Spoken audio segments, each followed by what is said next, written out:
India की अगर defence की बात की जाए तो अभी अर्जेंटीना के डिफेंस मिनिस्टर इंडिया में आया है हथियार खरीदने के लिए। भारत का बजट टोटल कितना है? $72 बिलियन। 72 बिलियन। हमारा पाकिस्तान का कितना? 8.5 बिलियन। उनकी फौज की तादाद कितनी 6 है? गुना हमसे ज्यादा है। देखिए, अभी अर्जेंटीना के जो आए हैं डिफेंस मिनिस्टर, वो तेजस में इंटरेस्टेड है, प्रचंड हेलीकॉप्टर वगैरह में इंटरेस्टेड है। लेकिन जो एक इम्पोर्टेंट चीज जो मेरे नोटिस में आई वो थी कि वो ब्रह्मोस के नेवल वर्जन में इंटरेस्टेड है। अब जो ब्रह्मोस मिसाइल है जो कि बेसिकली न्यूक्लियर कैपेबल है, लैंड अटैक क्रूज मिसाइल है। ये मिसाइल जो 400 किलोमीटर दूर अहदाफ को निशाना बनाने की हैसियत रखता है, ये सुपरसोनिक मिसाइल जो आवाज से 3 गुना तेज चलता है। अगर हम ब्रह्मोस की बात करें तो इंडिया का ब्रह्मोस मियां चन्नू में जब गिरा था तो हमने इसकी स्पीड और इसकी पावर का अंदाजा लग गया था, रिडार में ये नहीं आया था।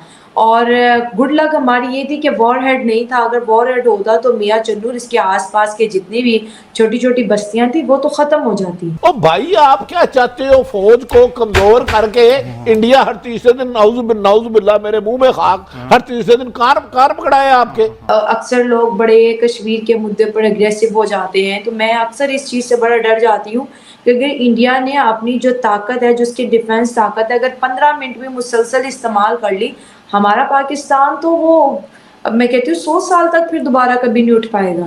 अब क्या इंडिया जो है वो सुपर पावर बनना चाह रहा है? गोल्डमैन सैक्स कह रहा है जी कि 2075 में India will be the second biggest economy. American report ये आई है कि इंडिया के पास 14,000 ब्रह्मोस है। ठीक है, सिर्फ ब्रह्मोस। इतने सारे इंडिया के मिसाइल हैं वो अलग है, सिर्फ ब्रह्मोस 14,000। और सेम रिपोर्ट चाइना की आई है, चाइना बोलता है 80,000 ब्रह्मोस है।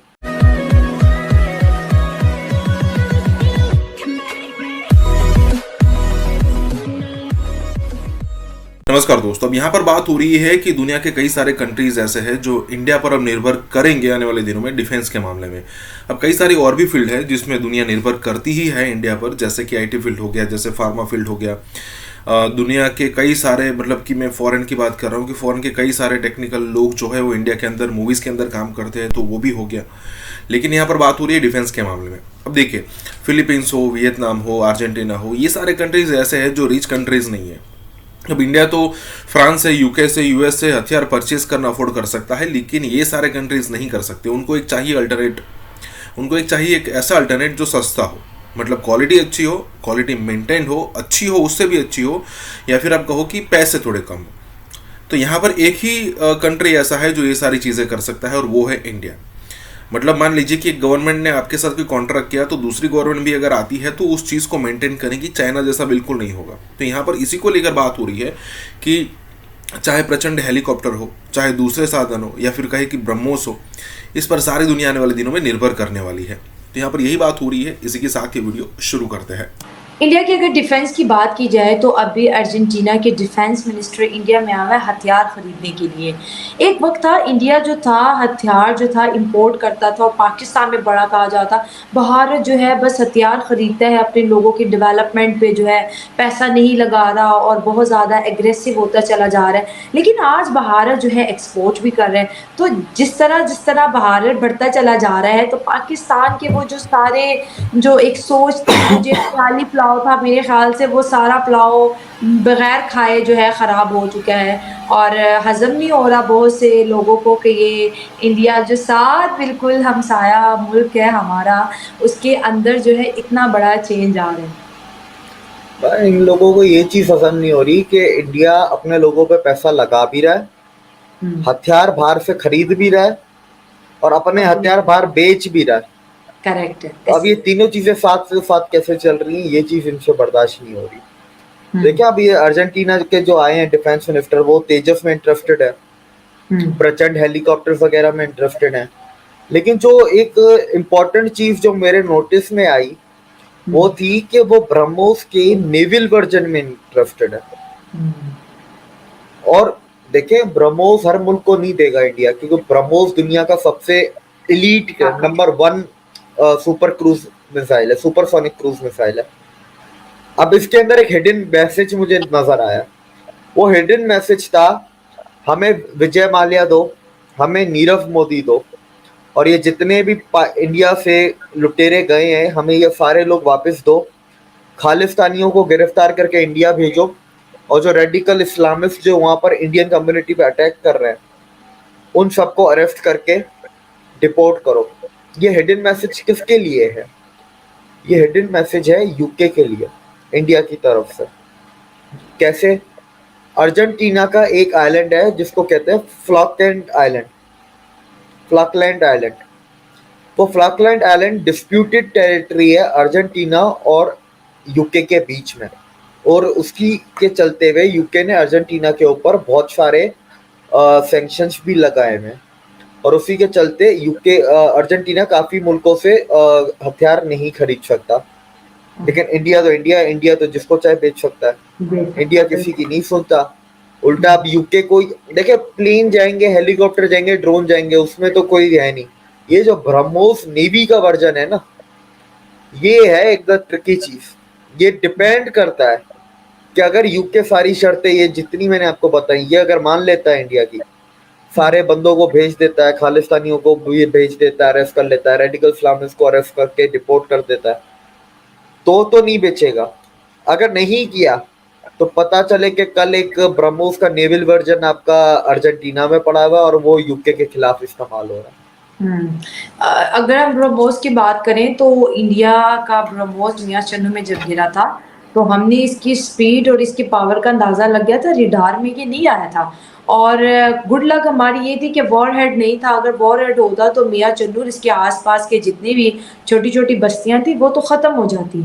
तो ये अगर हम जैसे अक्सर लोग बड़े कश्मीर के मुद्दे पर अग्रेसिव हो जाते हैं, तो मैं अक्सर इस चीज़ से बड़ा डर जाती हूँ क्योंकि इंडिया ने अपनी जो ताकत है, जो उसकी डिफेंस ताकत है, अगर 15 मिनट में मुसलसल इस्तेमाल कर ली, हमारा पाकिस्तान तो वो मैं कहती हूँ 100 साल तक फिर दोबारा कभी नहीं उठ पाएगा। देखिए, इसके अंदर मैं आपको 3-4 चीजें बताता चलूंगा। ये हमारे इधर एक तो न्यूक्लियर बम के पता नहीं क्या इतना प्यार है ना लोगों को। न्यूक्लियर बम से ऊपर होता है थर्मो न्यूक्लियर बम, उसके ऊपर हाइड्रोजन बम, उसके ऊपर बायोकेमिकल जो वॉरफेयर होता है। पाकिस्तान के पास सिर्फ न्यूक्लियर बम है, इंडिया के पास सारे हैं। पहली चीज, और वो न्यूक्लियर बम से ज्यादा खतरनाक होते हैं। ये ऊपर जैसे थर्मो न्यूक्लियर, उससे ज्यादा खतरनाक हाइड्रोजन, उससे खतरनाक बायोकेमिकल। इसके बाद अब इसमें 2 चीजें और होती हैं कि आप सामने वाली कंट्री के न्यूक्लियर वेपन को किस तरह न्यूट्रलाइज करेंगे। उसमें एक आपका EMP आ जाता है और दूसरा आपका लेजर वेपन आ जाता है। ये दोनों भी इंडिया के पास है। लेजर वेपन आपको पता है जो काली है इंडिया का, उसकी कहानी आपने सुनी होगी, देखी होगी। दूसरा जो आपका EMP है उसका नाम है दुर्गा 2 है, और उसके ऊपर तो अमेरिका ने रिपोर्ट पब्लिश की है कि इंडिया अपना EMP बना रहा है जो उसका नाम दुर्गा 2 है। अब मैं जी लोगों पे हैरत होती है, दुर्गा 2 है तो मतलब दूसरा इंडिया के पास एक तो लेजर वेपन है काली, दूसरा आपके उनके पास है EMP इलेक्ट्रोमैग्नेटिक पल्स वेपन, जिसको कहते हैं दुर्गा 2। और ये कहाँ से पता चला? ये अमेरिकन डॉक्यूमेंट्स, अमेरिकन रिपोर्ट्स बाहर आई हैं। उसके बाद फिर जाहिर सी बात है इंडिया ने भी उसका जवाब दिया, DRDO ने भी दिया, पर इसकी शुरुआत क्या है अमेरिका ने बताया। दुर्गा 2 मतलब कि दुर्गा 1 उनका रेडी है, दुर्गा 2 पे वो काम कर रहे हैं। EMP है, EMP is like electromagnetic pulse. में यहाँ से एक वेव छोड़ूंगा जो किसी को नजर नहीं आएगी, पर उस वेव के दायरे में जितने भी इलेक्ट्रॉनिक आइटम्स होंगे वो सारे खराब हो जाएंगे। लैपटॉप चलेगा नहीं, मोबाइल चलेगा नहीं, मिसाइल उड़ेगा नहीं। देखने में मिसाइल ठीक ठाक है पर अंदर उसका सर्किट वायरिंग खराब हो गई, वो उड़ेगा नहीं। तो इंडिया के पास वो दोनों भी हैं। उसके बाद India is nuclear triad. India के पास India can launch nuclear weapons from surface, from air and from sea. Pakistan nuclear triad नहीं है। पाकिस्तान सिर्फ जमीन से और हवाई जहाज से न्यूक्लियर अटैक्स कर सकता है। अब इसके अंदर भी 2 चीज आती है जो इंडिया के मार्कोस थे, उनका मैं एक इंटरव्यू पॉडकास्ट देख रहा था। वो कह रहे थे कि ये बहुत इजी होता है, अगर आपको एरोप्लेन्स का अटैक रोकना है, सीधी सी बात है, आप सारे के सारे उस मुल्क के जितने रनवे हैं आप सारे उनको तबाह कर दें। जहाज तबाह करने की जरूरत नहीं है, रनवे तबाह कर दो, जहाज उड़ ही नहीं सकता। नहीं उड़ सकता, बिल्कुल ठीक है। उसके बाद उन्होंने कहा कि जो रॉकेट्स होते हैं, रॉकेट्स की पोजीशंस पता होती हैं, सैटेलाइट इमेजेस। इंडिया के पास अपना सैटेलाइट इमेज सिस्टम है, अपनी सैटेलाइट्स हैं। पाकिस्तान चाइना की यूज करता है और अमेरिका की यूज करता है, तो वो भी एक फर्क है ना। ईरान ने पाकिस्तान से ये कहा है कि वो ईरान पाकिस्तान गैस पाइपलाइन का अपना हिस्सा फरवरी-मार्च 2024 तक मुकम्मल करे, बसूरत दीगर $18 बिलियन पेनल्टी के लिए तैयार रहे। तालिबान पाकिस्तान ने पाकिस्तान के ऊपर जंग डिक्लेयर की हुई है। कब टाइम आएगा कि हम लोग उनके ऊपर जंग डिक्लेयर करेंगे? कितनी अमवात के बाद हमने करनी है? माशी तौर पे आप बहुत ज़्यादा आपको इतना कमज़ोर कर दिया गया है कि आपकी अल्लाह ताला खैर के बंदरगाहों पे जहाज खड़े हैं, 9-10 हज़ार तो कंटेनर्स खड़े हैं, 5,700 कंटेनर फंसे हुए हैं।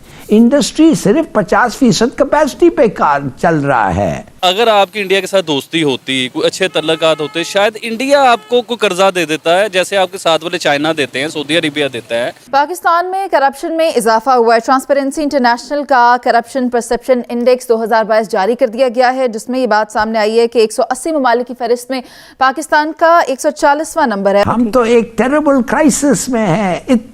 इतना बुरा पॉलिटिकल, इतना बड़ा इकोनॉमिक और इतना बुरा सिक्योरिटी सिचुएशन मेरे ख्याल में आज तक हुआ नहीं है। यह है 75 साल के बाद पाकिस्तान की हालत कि यहां अब पाकिस्तान में कोई महफूज नहीं है। गवर्नेंस का निजाम यह है कि जो मर्जी जैसे मर्जी करे, जिसको मर्जी मार दे, या कोई हिफाजती स्ट्रक्चर, कोई ऐसा एसओपीज नहीं है। $2 बिलियन CIA ने ISI को दिए कि 2 लाख अफगान मुजाहिदीन और 20,000 अरब मुजाहिदीन को ट्रेन करें, जिसमें उसामा बिन लादेन, डॉक्टर अमान अल ज़वाहिरी थे। $2 अरब सऊदी अरेबिया ने दिए और $1 अरब आपको और लोगों ने दिए। $5 अरब का ये अफगान जिहाद आपने जो लड़ा, जिस was the biggest covert operation after world war II। India की जंगी तैयारियां इस वक्त बिल्कुल एज पे इतनी पहुंच चुकी हैं कि पाकिस्तान के अंदर सिर्फ उनको एक चिंगारी चाहिए इस वक्त आग लगाने के लिए, और भारतीय फौजें पाकिस्तान में दाखिल हो जाएंगी जैसे मशरकी पाकिस्तान में था। कहने की बात ये, जब उनको पता है कि आप बुज़दिल हैं, यू आर अ कावर्ड, आप खड़े नहीं हो सकते, तो वो फिर आपको बुली करेंगे ना।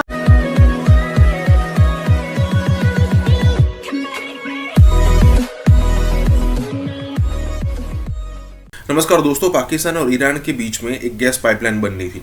कई सालों से उसका एक कॉन्ट्रैक्ट होकर पड़ा था, लेकिन पाकिस्तान ने उस पर कुछ नहीं किया। अब ईरान की तरफ से धमकी आई है पाकिस्तान को कि अगर मान लीजिए कि मार्च 2024 तक अगर आपने ये फिनिश नहीं किया तो आपको तकरीबन 17 से 18 बिलियन डॉलर की, बिलियन नॉट मिलियन, बिलियन की यहाँ पर आपको पेनल्टी की जाएगी। अब इंडियन रुपीज़ में अगर आप काउंट करो तो 1 बिलियन डॉलर होते हैं 8,000 से 8,25 करोड़, 8,000 करोड़ काउंट कर लीजिए, तो 20 बिलियन तकरीबन होते हैं 1,60,000 करोड़। अब उसका मल्टीप्लाई बाय 3 कर दीजिए तो वो पाकिस्तानी रुपये होगा। अब इतने सारे पैसे वो कैसे पे करेंगे, ईरान को कैसे जवाब देंगे, ये सारी चीज़ें समझ में नहीं आ रही है। लेकिन देखिए, पाकिस्तान की सिचुएशन अब ऐसी हो गई है कि उनको किसी जो उन्होंने उधार लिया है उसकी अगर किस्त भी चुकानी होती है ना, तो वो पैसे ढूंढने के लिए निकलते हैं, दूसरा उधार लेते हैं। टेम्पररी तो ये सॉल्यूशन है, लेकिन लॉन्ग टर्म में आप दलदल में घिसते जाते हो। तो यहाँ पर यही बात हो रही है। इसी के साथ ही वीडियो शुरू करते हैं। ईरान ने पाकिस्तान से ये कहा है कि वो ईरान पाकिस्तान गैस पाइपलाइन का अपना हिस्सा फरवरी-मार्च 2024 तक मुकम्मल करे, बसूरत दीगर $18 बिलियन पेनल्टी के लिए तैयार रहे। और ये सब रूस की बजाय ईरान से तेल और गैस का हुसूल हमारे लिए ज़्यादा बेहतर और आसान नहीं है? भारत भी तो पाबंदियों के बावजूद ईरान से तेल खरीदता रहा है। देखिए मैं कई दफ़ा उनके साथ बॉर्डर मीटिंग्स में और वैसे भी मुख्तलिफ जगहों पे उनके साथ नेगोशिएशन में शामिल रहा हूँ। अच्छा। मैं जब चाकी में होता था या मैं ईरान में पोस्टेड था, तो वो कहते थे कि आप हमारे साथ ट्रेड शुरू करो, एटलीस्ट हमारी 4-5 मुख्तलिफ जगह तुम्प है, गर्क क्रावक है, तफ्तान है, यहाँ पर बॉर्डर मार्केट्स बना लो, और ताकि हम उसमें एक लोकल करेंसी के अंदर हम उसका कारोबार शुरू करें और आपको भी मसला ना हो, हमें मसला ना हो। वो कहते हैं हम ब्राज़ील से चावल मंगाते हैं, हम आपसे क्यों नहीं ले सकते? हम टमाटर कहीं और से मंगाते हैं, बाकी चीज़ें कहीं और से मंगाते हैं। फिर आहिस्ता आहिस्ता उन्होंने गंदम भी इंडिया से मंगवाना शुरू कर दी। फिर दूसरी बात ये थी कि इस वक्त तकरीबन 22% पेट्रोल जो है ना वो ईरान से आता है। 2007 में ईरान अपनी ज़रूरियात के भी पेट्रोल नहीं था, वहाँ पर बाकायदा राशनिंग होती थी, 3 लीटर होता था, लेकिन जैसी पाबंदियाँ उठी उन्होंने अपनी रिफाइनरीज लगाई, वहाँ पर तेल काफ़ी हो गया। अब अगर आप ये 22% जो पेट्रोल आ रहा है, जो आप वहाँ जाएं तो लाइन लगी होती है, कोई गला गाड़ी पे ला रहा है, कोई मोटरसाइकिल पे ला रहा है, कोई और किसी और चीज़ पे ला रहा है, व्हीकल में ला रहा है, और वो जहाँ तकसीम हो रहा है। और आप अंदाज़ा करें कि सिंध के इंटीरियर तक वो चीज़ें जाती हैं और पेट्रोल पंपों में इस्तेमाल होता है। और आप खुद सोचें कि वो पेट्रोल और पाकिस्तान के पेट्रोल के दरमियान 100 रुपये का फ़र्क है, बल्कि किसी जगह 125 रुपये का फ़र्क है। ये अगर आप एक डंप बना के उनको वहाँ स्टोर करें और फिर डिपोज बना के फिर आगे तकसीम करें तो क्यों नहीं हो सकता। और कुछ नहीं तो आप कम से कम और उसको किसी जगह आप सूरत बेहतर बना सकते हैं अपनी। लेकिन मसला सर यह है कि स्मगलर्स उसमें से कमा रहे हैं, हमारी जो उसके ऊपर जो फोर्सेस लगी हुई हैं कस्टम्स की दूसरी तीसरी वो पैसे कमा रहे हैं, पेट्रोल पंप वाले पैसे कमा रहे हैं, नाजायज हम कमाए जा रहे हैं, लेकिन हमने ये काम नहीं करना। ये जो पाइपलाइन का ताल्लुक है, हमने आप अंदाजा करें, हम ऐसे अजीब व गरीब लोग हैं कि वहाँ पर ईरान ने रोड बनानी थी दालबंदीन तक, वो दालबंदीन की रोड उसने RCD हाईवे जो थी वो बने हुए पता नहीं कितने साल हो गए थे, और हम 1997 तक अपनी रोड जो है वो न्यू खान ने कंपनी खान कंपनी बनाई थी, वो नहीं बना सके थे बड़ी मुश्किलों से। सिर्फ अमेरिकी दबाव, सिर्फ अमेरिकी प्रेशर, अगर हम उनसे ले लेंगे अमेरिका पता नहीं क्या कर देगा। वो भाई इंडिया अमेरिका को निगेट करके सी के रास्ते, यानी आप अंदाजा करें कि जहाज के जरिए बॉम्बे की एयरपोर्ट और बंदर अब्बास से वो उनसे तेल खरीदता रहा है। हमारा हमने सिर्फ बॉर्डर क्रॉस करना है, हम नहीं खरीदते। पाकिस्तान में करप्शन में इजाफा हुआ है। ट्रांसपेरेंसी इंटरनेशनल का करप्शन परसेप्शन इंडेक्स 2022 जारी कर दिया गया है, जिसमें ये बात सामने आई है कि 180 ममालिक की फहरिस्त में पाकिस्तान का 140वां नंबर है। और इमरान खान के दौर में अगर हम करप्शन की बात करें तो वो 6 दर्जे बढ़ी है। मैं चाहूँगी जावेद साहब आप बताएं कि क्यों करप्शन पर काबू नहीं पाया गया, क्यों इसके खिलाफ कार्रवाई नहीं की गई जो लोग करप्शन कर रहे थे।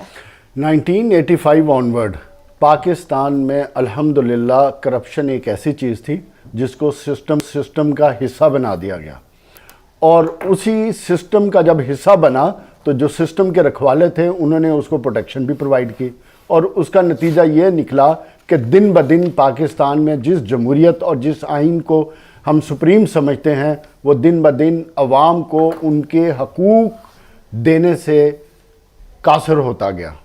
और आज वक्त वो आ गया कि आज पाकिस्तान डेट ट्रैप में फंस गया है। गवर्नेंस की जब हम पहले बात कर रहे थे, इतने बुरे तरीके सिस्टम में फंस गया है कि जहां अब पाकिस्तान को निकलने का कोई चांस नहीं। पॉलिटिकल पोलराइजेशन इस हद तक है कि एक दूसरे को जब हम करप्शन का नाम लेते हैं, एहतसाब की बात करते हैं, तो उसको एक लफ्ज़ का नाम दिया जाता है कि पॉलिटिकल विक्टिमाइजेशन की जाती है। बुनियादी तौर पे इमरान खान के दौर में अपने मुखालफीन पर नैब इस्तेमाल की गई, उसका हासिल वसूल कुछ भी नहीं हुआ। और अल्हम्दुलिल्लाह जो लोग 16-17 अरब रुपए जिन पे करप्शन के चार्जेस इस्टेब्लिश हो चुके थे उनको जहाज़ों में बिठा कर लाया गया और हुक्मरानी तोहफे में दे दी गई। जब आपका स्ट्रक्चर ऐसा होगा तो करप्शन, मैं तो समझता हूँ ये 140वां नंबर ही कम है। पाकिस्तान को तो करप्शन और गवर्नेंस में 190वें नंबर पे होना चाहिए। जो इधर हालात बन गए कि इतनी टैलेंटेड कौम, 240 मिलियन की कौम, जो 1990 तक पाकिस्तान पूरे एशिया की सबसे बूमिंग इकोनॉमी थी, सबसे आगे जाने वाली कौम थी, वो आज सबसे पीछे रह गई है। क्यों? इसलिए कि करप्शन ने इसकी जड़ें खोखला कर दी हैं। करप्शन का कोई चेक एंड बैलेंस नहीं है। आपको पता है IMF ने इंडिया की मौशियत को ब्राइट स्पॉट का आजाज दिया है कि इंडिया और चाइना दो ऐसे मुल्क हैं जो बड़ी तेजी के साथ ग्रो कर रहे हैं, और आने वाले इस साल में, यानी जो साल चल रहा है 2023 में, इन दोनों मुल्कों की मौशियत बड़ी तेजी के साथ ग्रो करेगी। क्यों करेगी? इसलिए करेगी कि उन लोगों ने मेहनत की है। उन लोगों, अब देखें इंडिया में आज से कुछ साल पहले हम लोग देखते थे उनके न्यूज़ में कि उन्होंने आपस में बाइकाट कर दिया इस चीज़ का कि जो भी प्रोडक्ट खरीदेगा हमारा इंडियन शहरी, वो कोशिश करे कि इंडिया की प्रोडक्ट खरीदे। देखें आपके मुल्क की कोई प्रोडक्ट बिकेगी, वो इधर बनी है, इधर के बंदे ने बनाई है, वो बिकेगी, किसका फ़ायदा है? आपके मुल्क का फ़ायदा है। आप तो सुई भी आज भी चाइना की बेच रहे हो। उन्होंने कोशिश की थी अपनी चीज़ें बनाने की। उनका जो 50 साल पहले का प्लान था ना, वो प्लान अब पूरा हो गया है। अब उसे वो ब्राइट ऑफ जो भी उसे अवार्ड मिल रहा है, क्यों मिल रहा है? कि वो लोग तरक्की कर रहे हैं, वो मेहनत कर रहे हैं, वो अपने आप को बनाना चाहते हैं, उसमें एक जज्बा है। हम लोग सिर्फ मजहबी तरीक़ों से ही बाहर नहीं निकल सके, हम मज़हब से ही बाहर नहीं निकल रहे। मज़हब से बाहर निकलोगे तो कुछ और करोगे ना आप, और आपका मज़हब ही आपको तरक्की सिखाता है, आपका मज़हब ही आपको सब कुछ सिखाता है। लेकिन उनके पास हमारा मज़हब भी नहीं और वो लोग हमसे आगे हैं। क्यों? उसके लिए हमें फ़ैसले अच्छे करने होंगे, डिसीज़न अच्छे लेने। और अब आप फैसले अच्छे भी कर लो, डिसीज़न अच्छे भी ले लो, फिर भी आपको 100 साल लग जाने हैं। और वो आने वाले 10 सालों में आप देखिएगा उनकी मैशियत दुनिया के दूसरे नंबर पे आने वाली है। तो हम लोग तो यकीन करें बैठे हुए ये सोच रहे थे कि क्यों पाकिस्तान इंडिया अलग हुआ। आज इंडिया पाकिस्तान दोनों साथ होते तो उधर आज भी 150 रुपये किलो चिकन है, 80 रुपये किलो, 80 रुपये का वो उधर वो डॉलर, आज भी 80 रुपीज़ का डॉलर है उधर, इधर 300 रुपये का डॉलर होने वाला है। तो बताएं कि ये हमारा क्या कसूर है? देखें, हमने तो टैक्स भी दिया गवर्नमेंट को, हमने मेहनत भी की अपने काम में, हम सच्चे पाकिस्तानी भी है, दिलो जान से सिंसेर भी हैं अपने मुल्क के साथ। तो फैसला तो उसने करना था ना जो ऊपर बैठा हुआ था। एक अहम खबर ये भी है कि चीन ने पाकिस्तान में अपने सफारत खाने का कौंसलर सेक्शन टेक्निकल वजूहात की बिना पर आर्जी तौर पर बंद कर दिया है। चीन का 1 महीने से पाकिस्तान में कुछ सफीर नहीं आ रहा, कौंसल खाना बंद हो चुका है और ये पाकिस्तान की तारीख में पहली मरतबा हो रहा है। चाइना की तरफ से कहा गया है कि अब मजीद कोई शिपमेंट जो है वो पाकिस्तान को नहीं दी जाएगी जब तक कि पेमेंट नहीं मिलेगी। वो पता क्या कहते थे यार ये अजीबो गरीब मुल्क है, इनको खैरात का पैसा मिलता है तो उसमें कमीशन खाते हैं, खैरात के पैसे। क्या ऐसा तो नहीं कि जब से सी पैक को हमने हाथ थामा है उसका सी पैक ने हमारा सांस घोट दिया?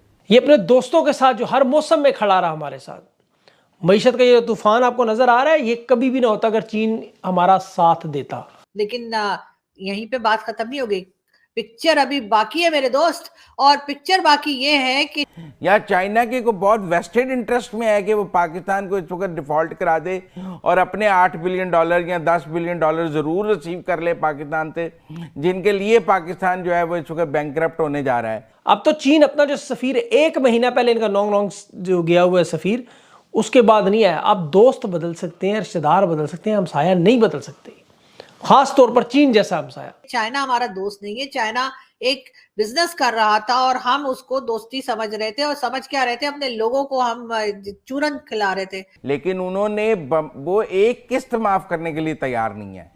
वो आप कह रहे हैं रोल ओवर, उन्होंने पिछले महीने भी पूरे पैसे हमसे वसूल किए हैं कि हम मरे हुए हैं। वो कहते हैं नहीं हमारा खून का कतरा हमें दे के जाओ। तो यकीनन एक ऐसा मुल्क जो इस तरह का स्ट्रेटेजिक पार्टनर हो, मुझे समझ नहीं आती उसको हम कैसे दोस्त कह सकते हैं। नरेंद्र मोदी जी को सलूट है भाई, क्या कंगला बना दिया भाई पाकिस्तान को। भाई भिखारी बोल बोल के सच में ही भिखारी बन गया भाई।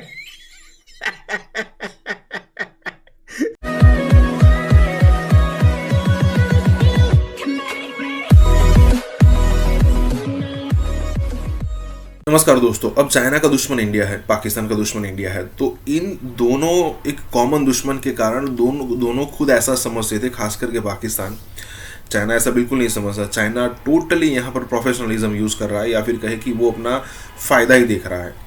लेकिन पाकिस्तान को ऐसा लगता है कि चाइना बहुत स्ट्रॉन्ग कंट्री है और हमें बेनिफिट होगा, तो इसके लिए उन्होंने कई सारे टर्म्स दिए। जैसे नवाज शरीफ की गवर्नमेंट थी जब पहले, बहुत समय पहले, तब उन्होंने एक चीज़ यहाँ पर उन्होंने मतलब एक बोली थी कि पाकिस्तान और चाइना के रिलेशन ऐसे है जैसे सेहत से मीठे, हिमालय से ऊंचे और समुद्र से गहरे, दरिया से गहरे।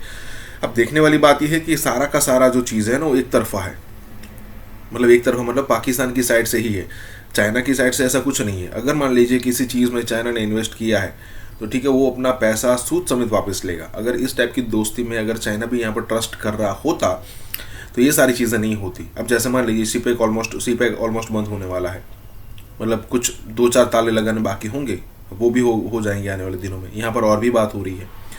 तो कहने का मतलब ये है कि पाकिस्तान भले किसी बुलबुले में जी रहा हो, चाइना टोटली प्रोफेशनलिज्म पर यहाँ पर काम कर रहा है, उसका बेनिफिट देख रहा है। इसी के साथ ही वीडियो शुरू करते हैं। एक अहम खबर ये भी है कि चीन ने पाकिस्तान में अपने सफारत खाने का कौंसलर सेक्शन टेक्निकल वजूहात की बिना पर आर्जी तौर पर बंद कर दिया है। तो ओरिया साहब, कहीं ये मामला दौरे से जुड़ा हुआ तो नहीं है? वैसे देखा जाए तो चीन को कोई मसला होता तो साफ बोलता, टेक्निकल इश्यूज ना कहता। असल मामला क्या है? देखिए, हमेशा टेक्निकल इश्यूज पे कहा जाता है और नॉर्मली ये सिफारती जुबान है, राली साहब मुझसे बेहतर जानते हैं। अच्छा। आपको बताऊं कि इस दफा जब जॉइंट कम्युनिके चीन के दौरे पे जारी हुआ था तो पहली दफा चीन ने उसमें लिखा था कि पाकिस्तान हमारे वर्कर्स की सिक्योरिटी की जिम्मेदारी ले। वरना चीन को मुझे याद है अच्छी तरह कि पहली दफा जब उसके लोग जो थे वहां अगवा हुए थे, चागी में था मैं उस जमाने में। अच्छा। और वो चाइनीज एम्बेसडर वहां आता जाता रहता था, तो वो हमेशा कहता था कि पाकिस्तान से हमारी दोस्ती इतनी अच्छी है कि हम हजारों वर्कर्स को बात करने को तैयार। उनके इंजीनियर्स अगवा हो गए थे, हम वहां जाके लेके आए थे, वहां से अफगानिस्तान से लेके आए थे। आप अंदाजा करें कि उसके लोग क्वार्टर में बेचारे उनके शहीद होते, चीनियों के बहुत होते रहे, बार बार बात अपने तौर पे वो भी शहीद है अपने हिसाब से, तो वो भी कहते कि नहीं पाकिस्तान का हमें कोई मसला नहीं पाकिस्तान के साथ, समझते हैं पाकिस्तान की गवर्नमेंट हमारे साथ सिंसियर है। लेकिन मेरी इत्तला ये है कि शायद खाकान अब्बासी साहब के जमाने में ही उन्होंने अपना बोरिया बिस्सा लपेटना शुरू कर दिया। अच्छा। और उस बोरिया बिस्सा लपेटने के बाद हुआ ये कि सीपैक जो है आहिस्ता आहिस्ता जो है वो पाकिस्तान के अंदर जिससे कहते हैं खत्म ही एक किस्म का होना शुरू हो गया। चाइना का जो है रिगार्डिंग चाइना का सिक्योरिटी कंसर्न्स हैं और कुछ नहीं हो सकता। और क्या हो सकता है सिक्योरिटी कंसर्न्स के अलावा? तो क्यों है, क्यों हो रहा है हमें नहीं पता।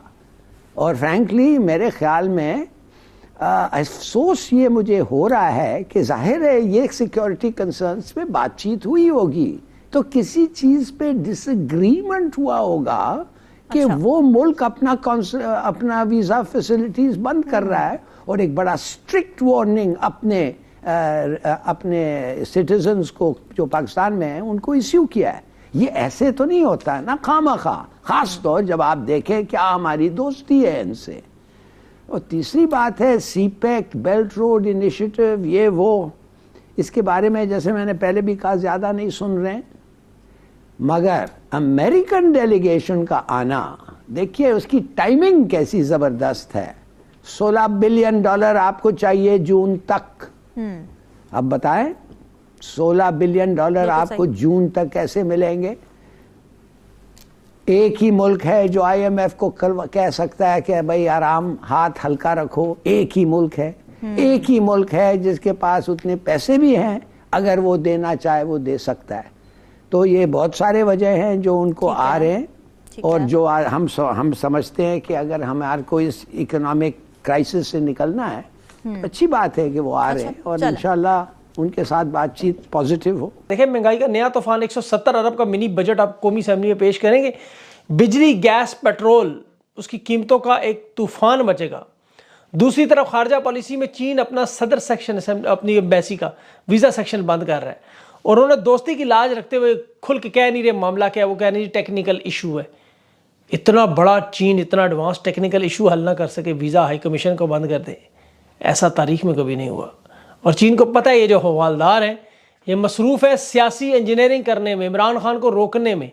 90 दिन में इलेक्शन नहीं करवाना चाहते इमरान खान को, हर सूरत में रोकना। चीन को सब पता है, उसको पता है कि ये इनके मामला इनका क्या है।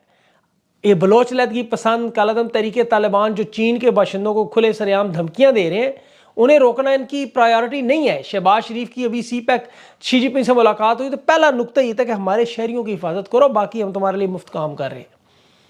लेकिन सीपैक में तमाम मंसूबों पर कोई काम नहीं, सब काम रुक चुका है और चीन के लोग यहाँ आने से डर रहे हैं। चीन ने इनसे कहा हमें आप इस्लामाबाद से लेकर ग्वादर तक चेक पोस्ट बनाने दो, हम आपकी मदद करते हैं। लेकिन इन्हें अमेरिका ने कहा नहीं नहीं, ये तो चीन आपके मुल्क में अड्डे बना रहा है, अमेरिका को दे देनी है, साथ चीन को नहीं देनी, मतलब जगह। ये अपने दोस्तों के साथ जो हर मौसम में खड़ा रहा हमारे साथ, मईशत का ये तूफान आपको नजर आ रहा है, ये कभी भी ना होता अगर चीन हमारा साथ देता। और वो क्यों साथ दे, उन्होंने इसके किया क्या उसके साथ? ये मसला हवलदारों को समझ नहीं आ रही। खारजा पॉलिसी तबाह, दाखिला तबाह।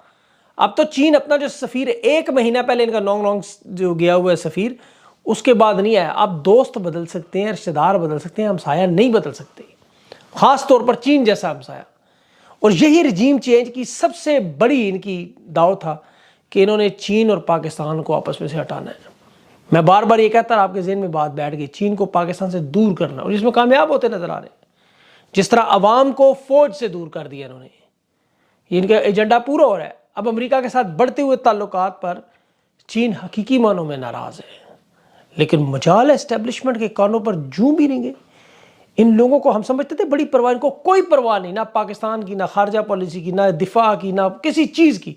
इन्हें सिर्फ इमरान खान को रोकना है, क्योंकि जनरल बाजवा के सारे जराइम इमरान खान अवाम के सामने रखने जा रहे हैं। भारत ने पाकिस्तान से हाफिज सईद की हवालगी का मुतालबा कर दिया है, क्योंकि भारत की तरफ से हाफिज सईद को पुलवामा हमले की तहकीकात में नामजद किया गया था। हाफिज सईद जो कि इंडिया को, ना सिर्फ इंडिया बल्कि यूनाइटेड नेशंस की तरफ से भी टेररिस्ट डिक्लेयर है, उसे इंडिया के हवाले किया जाए ताकि कोर्ट ट्रायल उसका किया जाए। हिंदुस्तान के फॉरेन ऑफिस के जो स्पोक्सपर्सन है mister Bagchi, proper formal documentary support जो है वो पाकिस्तान की हुकूमत को प्रोवाइड कर दी गई है। बहसीत स्टेट ऑफ पाकिस्तान आपकी ये जिम्मेदारी बनती है आप उनको ये बावर कराएं, यकीन दिलाएं आप उनको कि स्टेट टेररिज्म के अंदर इन्वॉल्व नहीं है। मैं कहता हूँ पाकिस्तान के जो मुसलमान ना सबसे घटिया किरदार हम लोग खुद अफसोस करते हैं कि पाकिस्तान इस हाल में आज आ चुका है कि किसी वक्त भी कुछ ना तो कुछ खुदा न खास्ता हो सकता है। अब वर्ल्ड बैंक ने ये मुंह पे थप्पड़ मारा है, कम से कम उसकी सनसनाहट महसूस कर लो। ये नाकारा था। कभी हम चाइना की गोद में बैठे होते हैं, कभी हम अमेरिका की गोद में बैठे होते हैं, हमें हर कोई जो है वो निकाल देता है कि निकलो भाई, 2 थप्पड़ लगाता है और कहता है चलो इधर से। इंडिया जो है वो सुपर पावर बन गया है ग्लोबल स्टॉक मार्केट में। उनके $4 ट्रिलियन की जो है वो ग्लोबल स्टॉक मार्केट हो चुकी है। वाजपेयी साहब आए थे तो $1 बिलियन भी फॉरेन रिजर्व नहीं था इंडिया का। आज कितना है? $600 बिलियन। लेट्स सपोज इधर आप खड़े होके कह दें इंडिया बहुत गलत है, इंडिया से नफरत करते हैं, उन्हें क्या नुकसान? को कोई नुकसान नहीं, वो अपनी लाइफ में इतने बिजी हैं, उनको पाकिस्तान का कोई बात का ख्याल ही नहीं है। वो कहते हैं पाकिस्तान जाए बाढ़ में, हम अपनी तरक्की कर रहे हैं, चांद पे पहुंच के हमने सूर्य पे भी जाना।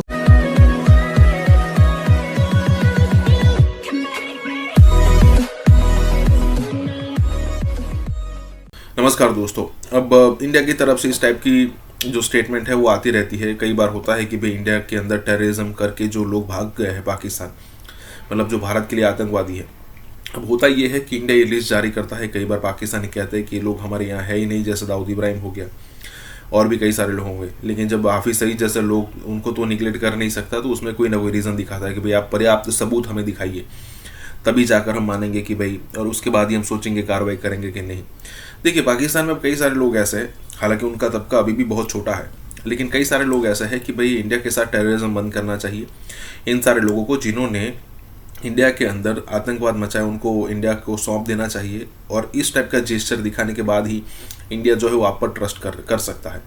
अगर मान लीजिए कि आप ऐसे ही चलते रहे तो इंडिया और प्रयास करेगा आपको बर्बाद करने के लिए। लेकिन ये जैसे मैंने कहा कि छोटा तबका है, बड़ा तबका तो अभी भी यही सोचता है कि नहीं, गज़वाए हिंद करेंगे, हाफिज सईद साहब जो है ना वो बहुत अच्छा काम कर रहे हैं, वगैरह वगैरह, इस टाइप की बात है।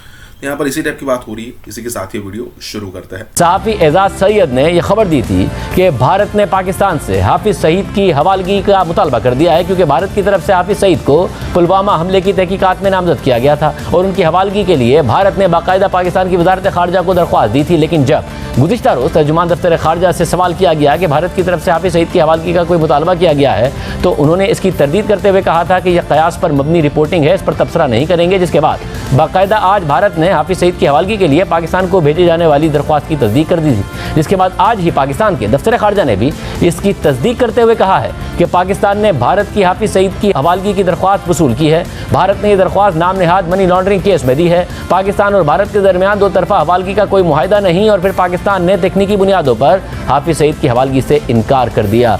इन तमाम मामलों पर बात करेंगे। जियो न्यूज़ के नुमाइंदे एजाज सैयद हमारे साथ मौजूद हैं। सैयद, बहुत शुक्रिया मुझे ज्वाइन करने के लिए। 2 दिन पहले आपने ये खबर दी थी, वजारत खारजा तस्दीक नहीं कर रही थी, आज तस्दीक आ गई है। क्या मामला है हाफिज सईद के हवाले से? बहुत शुक्रिया शाहजेब। हाफिज सईद, आपको पता है मुंबई हमलों में भी उनका नाम भारत लेता रहा है, और भारत अपनी सरजमीन पर कुछ और तहकीकात कर रहा है मुख्तलिफ केसेस की, उनमें पुलवामा भी शामिल है मेरी मालूमात के मुताबिक। गो के पुलवामा के बारे में भारत पहले खुद कह चुका है कि पुलवामा के वाक़े में जैश मोहम्मद मुलव्वस थी, और जैश मोहम्मद के मुलव्वस होने के कुछ शवायद भी भारत की तरफ से पेश किए गए थे।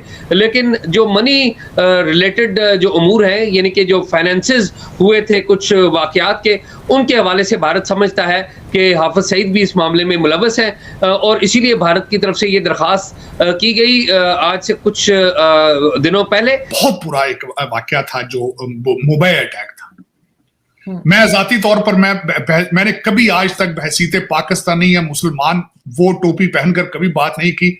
मैं आरजू दुनिया में हर एक बेदोश इंसान की मौत के लिए मैं उसके खिलाफ। जो इजराइली मारे गए थे हमास की तरफ से, मैं उसके भी खिलाफ था। आज जो इजराइल सिविलियंस को मार रहा है, मैं उनके भी खिलाफ। जो लोग मुंबई अटैक में मरे थे, मेरी फीलिंग्स है, मेरी दुआएं थी उनके लिए।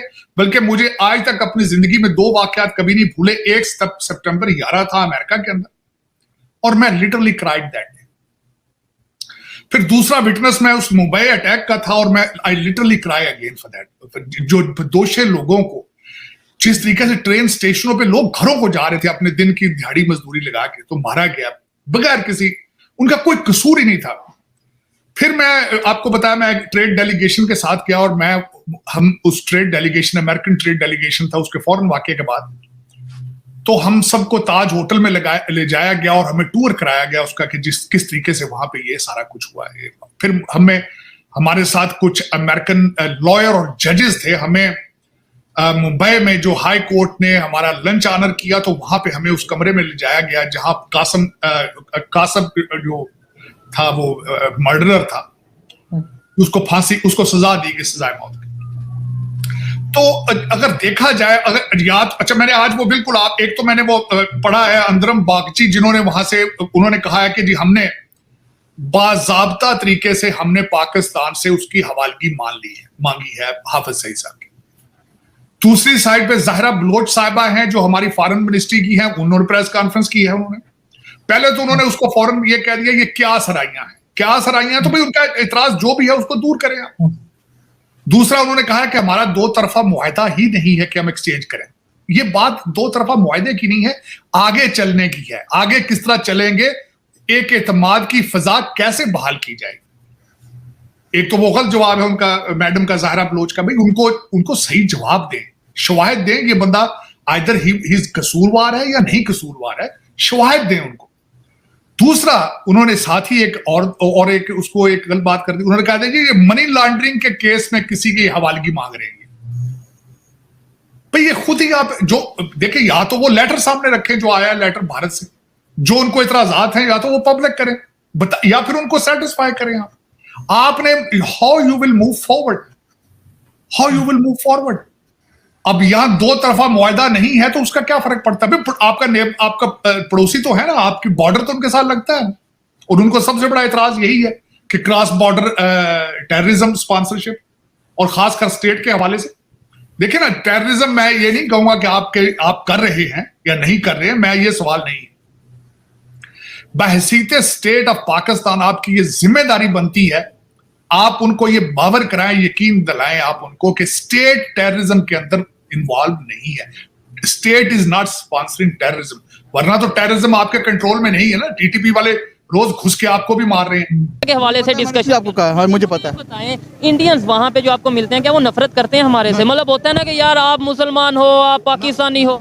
नहीं, नफरत नहीं करते, बहुत प्यार से रहते हैं, मेरे दोस्त हैं, हम इकट्ठे भी रहे हैं। क्या नाम है आपके दोस्त का, शायद वो भी देखें। जग्गी सिंह। अच्छा मैं भी किसी को Krishna I love you brother. Krishna I love you. कहाँ से बिलोंग करते हैं? ये लंदन में रहते हैं आजकल। नहीं, वैसे इंडिया कहाँ से? इंडिया में हरियाणा में रहते हैं। और आप? जलंधर से। ठीक है, देखें, जो भी पाकिस्तानी हो या इंडियन हो, मैं कहता हूँ जो इंसानियत की बात करेगा, जो एजुकेटेड होगा, वो हमेशा मोहब्बत का मैसेज देगा। हमारे यहाँ पे चाहते ना चाहते हुए हमारे मीडिया ने, हमारे एजुकेशन सिस्टम ने नफरतें इस तरीके से बांट दी हैं। ये आज यहाँ पे खड़े होकर कहते हैं कृष्णा आई लव यू, क्योंकि ये वहाँ पे विजिट करके हैं। इधर मैं किसी पाकिस्तानी से बोल दूं कि यार ये देखो, ये हिंदू को कह रहा है आई लव यू कृष्णा, इसका वो कहेंगे यार ये देखो, ये पागल हो गया। ऐसे ही है, सोच बदल सकती है कि नहीं? ये गद्दार है।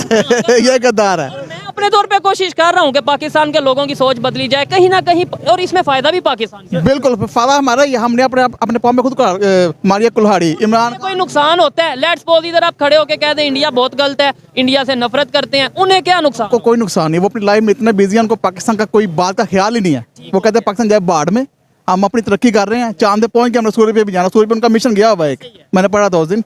मैं उनकी वीडियो देखता हूँ, आलोक भाई की वीडियो देखता हूँ, उस पर वो, हाँ जी, तो उनकी बातों से मुझे बहुत, मैं इंस्पायर हुआ हूँ। कई बातें उनकी 100% सच है, लेकिन पाकिस्तानियों को बड़ी बात बुरी लगती है। मैं कहता हूँ कई बातें मुझे लगती है। यानी आप अंदाजा कीजिए कि पूरी दुनिया के सामने आप किस तरह से भीख का कटोरा उठाकर जाते हैं।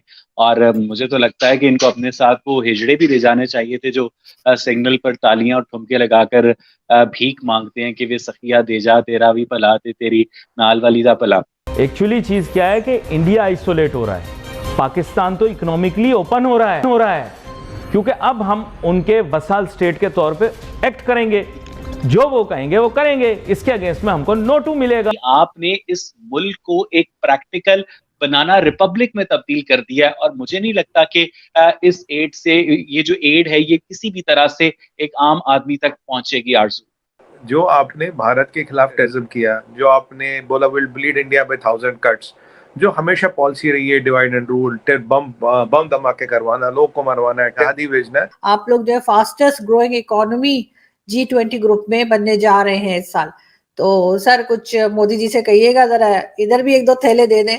हमारा हमसाया मुल्क जो है इंडिया, वो ये बूस्ट कर रहा है कि जनाब हम स्पेस मिशंस कर रहे हैं, हम दुनिया में तीसरे नंबर के ऊपर कार मैन्युफैक्चरर्स में आ गए हैं। G20 में कोई भी कंट्री देखा, कोई भी हमारे आसपास है ही नहीं अभी, किसी का इकोनॉमिक आउटलुक इतना है ही नहीं, इसके आधा भी नहीं है। तो फास्टेस्ट ग्रोइंग इकोनॉमी तो हम है ही, in fact we are a super power in making.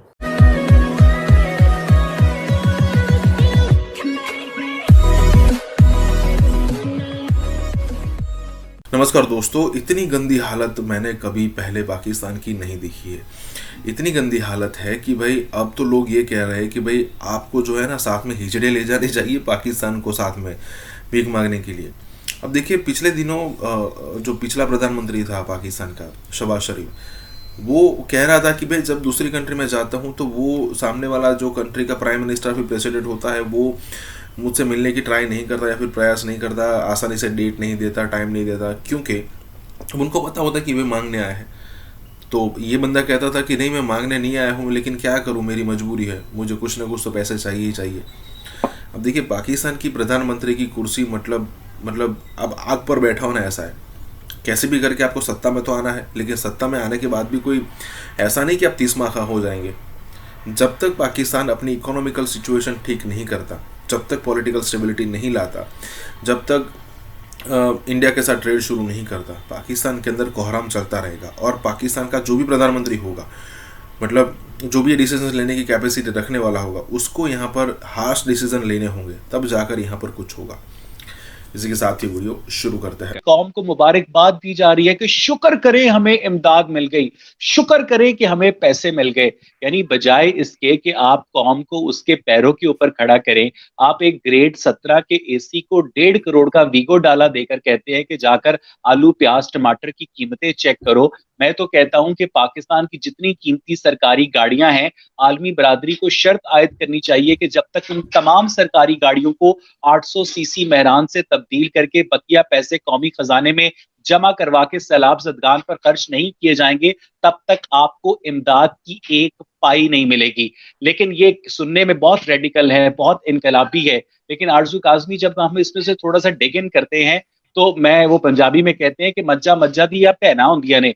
तो ठीक है, ये जो स्टेट्स होती है ना, ये दूसरी स्टेट्स की भैना होंदियां ने, और इनको एक आम आदमी की सब्जुकेशन से कोई गर्ज नहीं होती है, इनको अपने मफादात अजीज होते हैं। इसीलिए जो स्टेट लेवल के ऊपर जो स्टेट क्राफ्ट है ना, ये बेसिकली विच क्राफ्ट है मैकावली की, और इस विच क्राफ्ट को एक आम आदमी की हालत जार से कोई दिलचस्पी नहीं है। यानी आप अंदाजा लगाएं कि वजीर खारजा बिलावल भुट्टो जरदारी किस तरह से दुनिया में कहते हैं कि जनाब आप लोग इस कैटास्ट्रॉफी के रिस्पॉन्सिबल हैं, आप लोगों की वजह से हमारे पास सैलाब आया। भाई इन लोगों ने मना किया था आपको कि आपने सैलाब से बचाव के लिए अपने हिफाजती पुश्ते तामीर ना करें, आप अपना वाटर मैनेजमेंट सिस्टम बेहतर ना करें।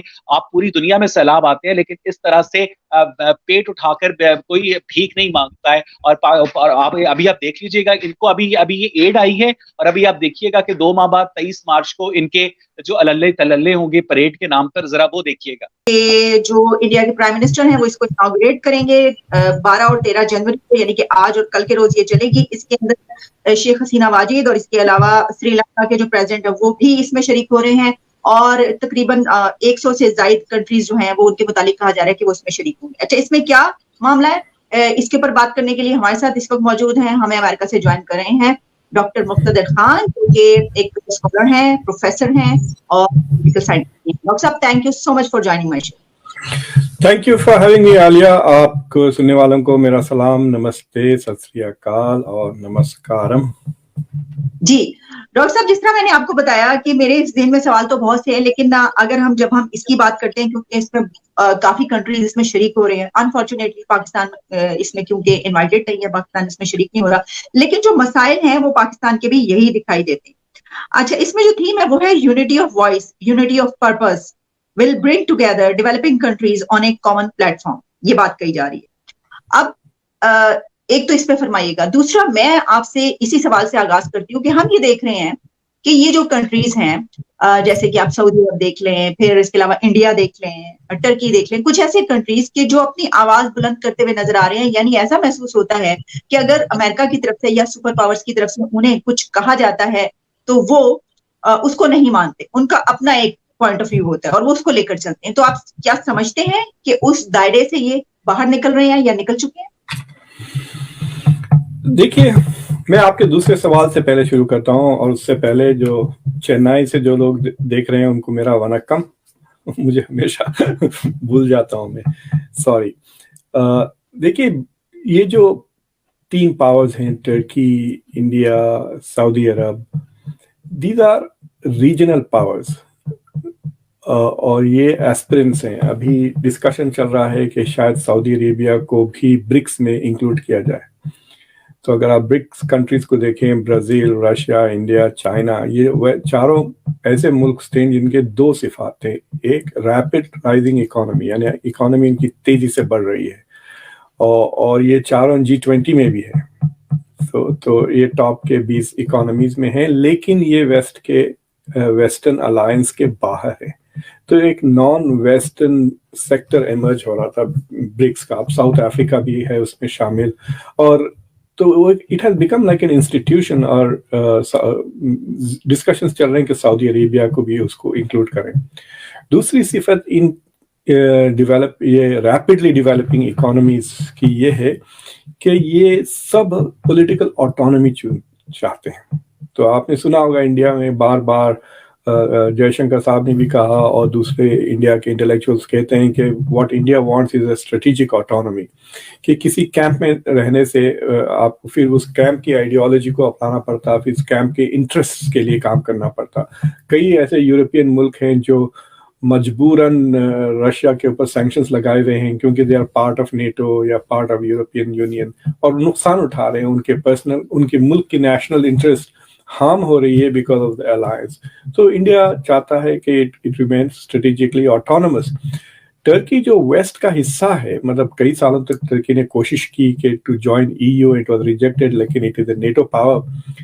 तो वो it wants to have its cake and eat it too, मतलब वो नेटो में भी रहना चाहता है, लेकिन wants to have a policy that is autonomous. Pakistan army is a terrorist organisation, ये तो हम सबको पता था, लेकिन ये लोग इतना गिर जाएंगे, ये इसका मुझे बिल्कुल भी अंदाजा नहीं था। एक तरफ खान साहब ने कहा है कि हालात वहां जा रहे हैं कि शायद खुदा न खास्ता टुकड़े भी इकट्ठे ना हम कर सके पाकिस्तान के, तो उन्होंने कहा अकल करें, होश करें, बात करें। नाज़रीन, इमरान खान की तकरीर आप लोगों ने सुनी, बड़े अहम और इम्पोर्टेंट लफ्ज़ इमरान खान ने इस्तेमाल किए, कहा कि इन टुकड़ों को जोड़ना बड़ा मुश्किल हो जाएगा। इमरान खान ये कहता है कि पाकिस्तान टूट जाएगा, अजीब आदमी है।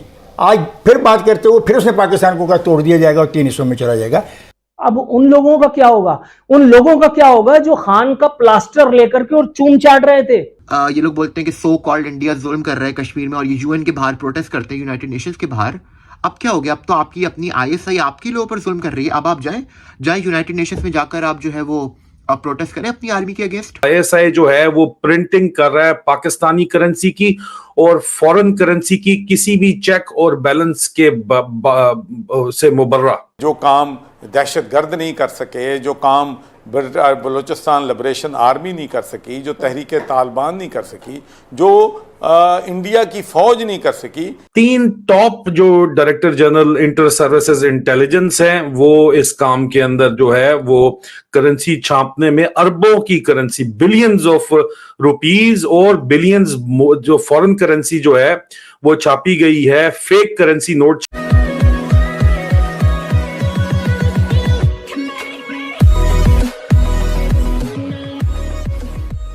नमस्कार दोस्तों। अब इमरान खान तो सत्ता में है नहीं, लेकिन इमरान खान की तरफ से कोई ना कोई स्टेटमेंट आता रहता है कि भी पाकिस्तान टुकड़े हो जाएगा, ये हो जाएगा।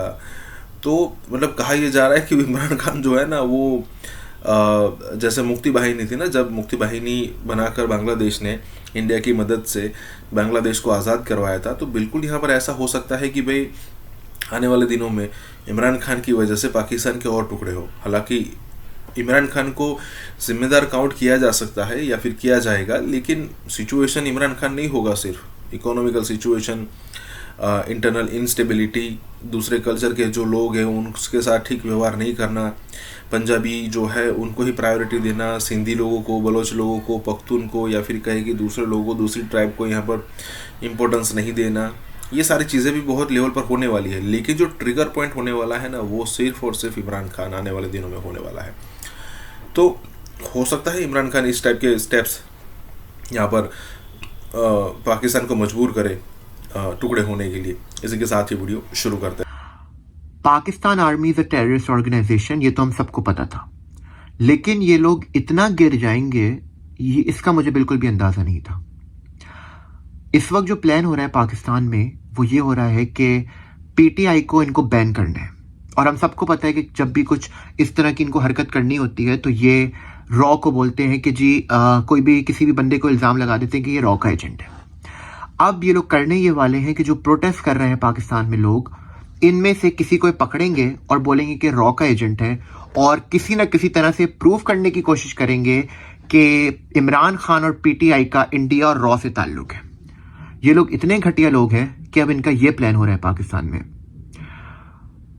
इनको जिसकी भी आवाज़ दबानी होती है, चाहे वो कोई भी हो, चाहे वो कोई इंडिविजुअल इंसान हो या कोई पॉलिटिकल पार्टी हो, इसको ये रॉ से कनेक्ट कर देते हैं कि भाई पाकिस्तानी लोग जो है वो हमें सपोर्ट करें। लेकिन अब पाकिस्तानी लोगों को भी, पूरे पाकिस्तान को बात पता चल गई है कि आर्मी और आईएसआई क्या है। पहले इनके पास था जी पंजाब में लोग रह सकते थे, सिंध इनके अगेंस्ट था, बलोचिस्तान आज़ाद होना चाहता था, केपी के अफगानिस्तान के साथ जाना चाहता था। सिर्फ इनके पास एक पंजाब एक ऐसा प्रोविंस था जो इनको, जहां पर ये सेफ रह सकते थे। अब पूरे पाकिस्तान में कहीं भी ये लोग सेफ नहीं रह सकते हैं। पाकिस्तान आर्मी, ये लोग जब भी कोशिश कर रहे हैं कि किसी तरह से ये जो है वो पाकिस्तान से चले जाए।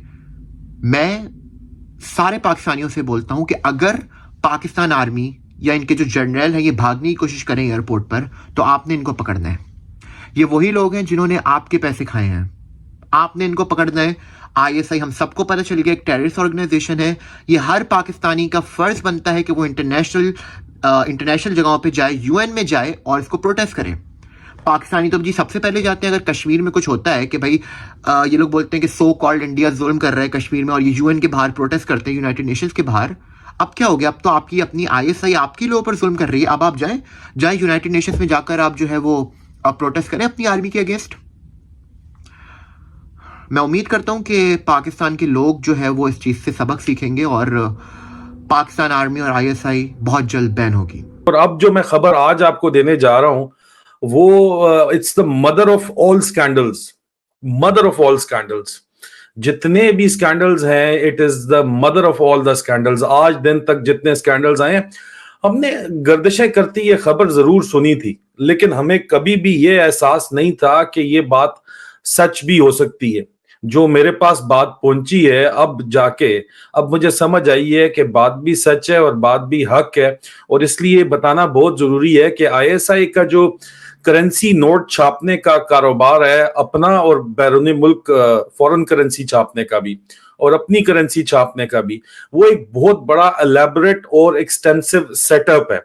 उसकी तफसीलात सामने आई हैं और ये कोई छोटी मोटी तफसीलात नहीं है।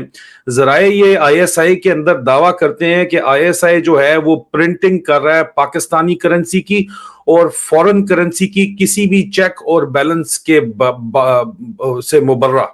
कोई चेक बैलेंस नहीं है, करेंसी नोट छापी जा रहे हैं। ये पाकिस्तान के भी और बाकी मुल्कों के भी करेंसी नोट छापे जा रहे हैं।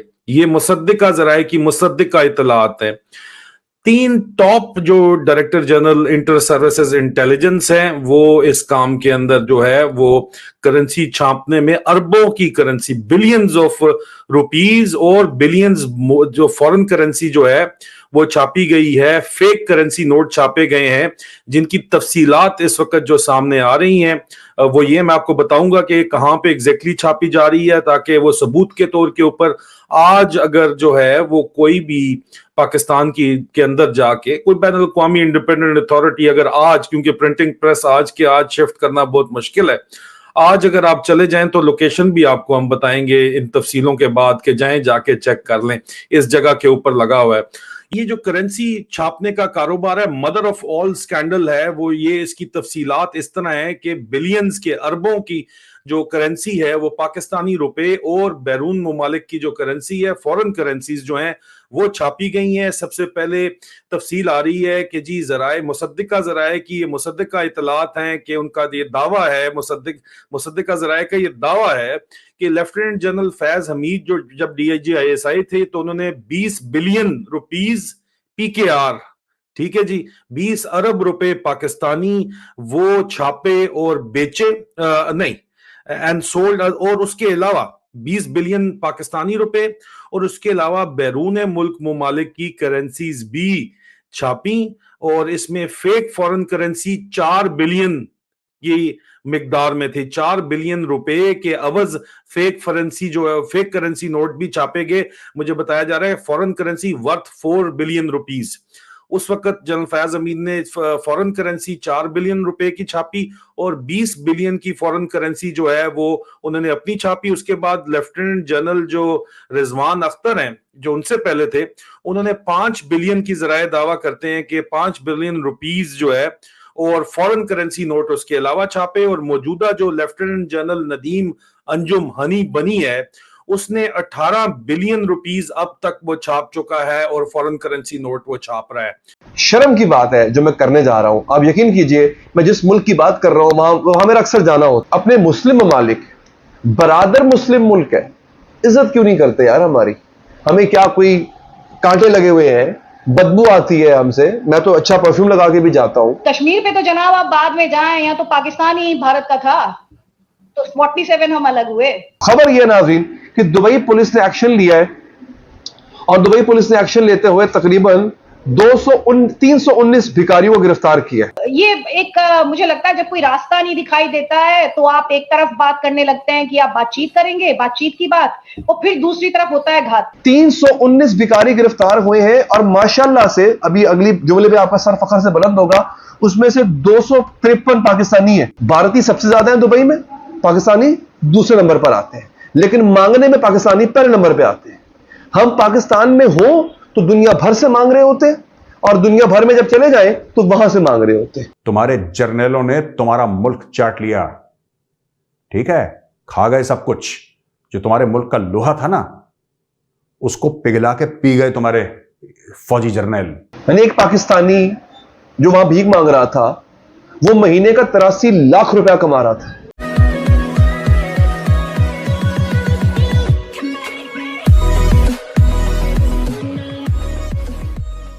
नमस्कार दोस्तों, अब यहाँ पर बात हो रही है कि भाई दुबई के अंदर, अब मतलब वैसे तो पूरी दुनिया के अंदर है कि इंडियंस बहुत ज़्यादा है, लेकिन दुबई के अंदर भी ऐसा ही है कि इंडियंस की तादाद सबसे ज़्यादा है, उसके बाद पाकिस्तानी आते हैं।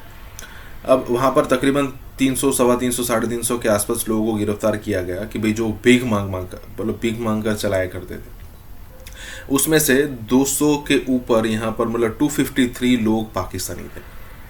दूसरे जो लोग थे ना वो अलग अलग कंट्रीज से थे, लेकिन जो 60-70% जो यहाँ पर रेशियो है वो पाकिस्तानियों का है कि भाई वो भीख मांग कर वहाँ पर गुजारा करते थे।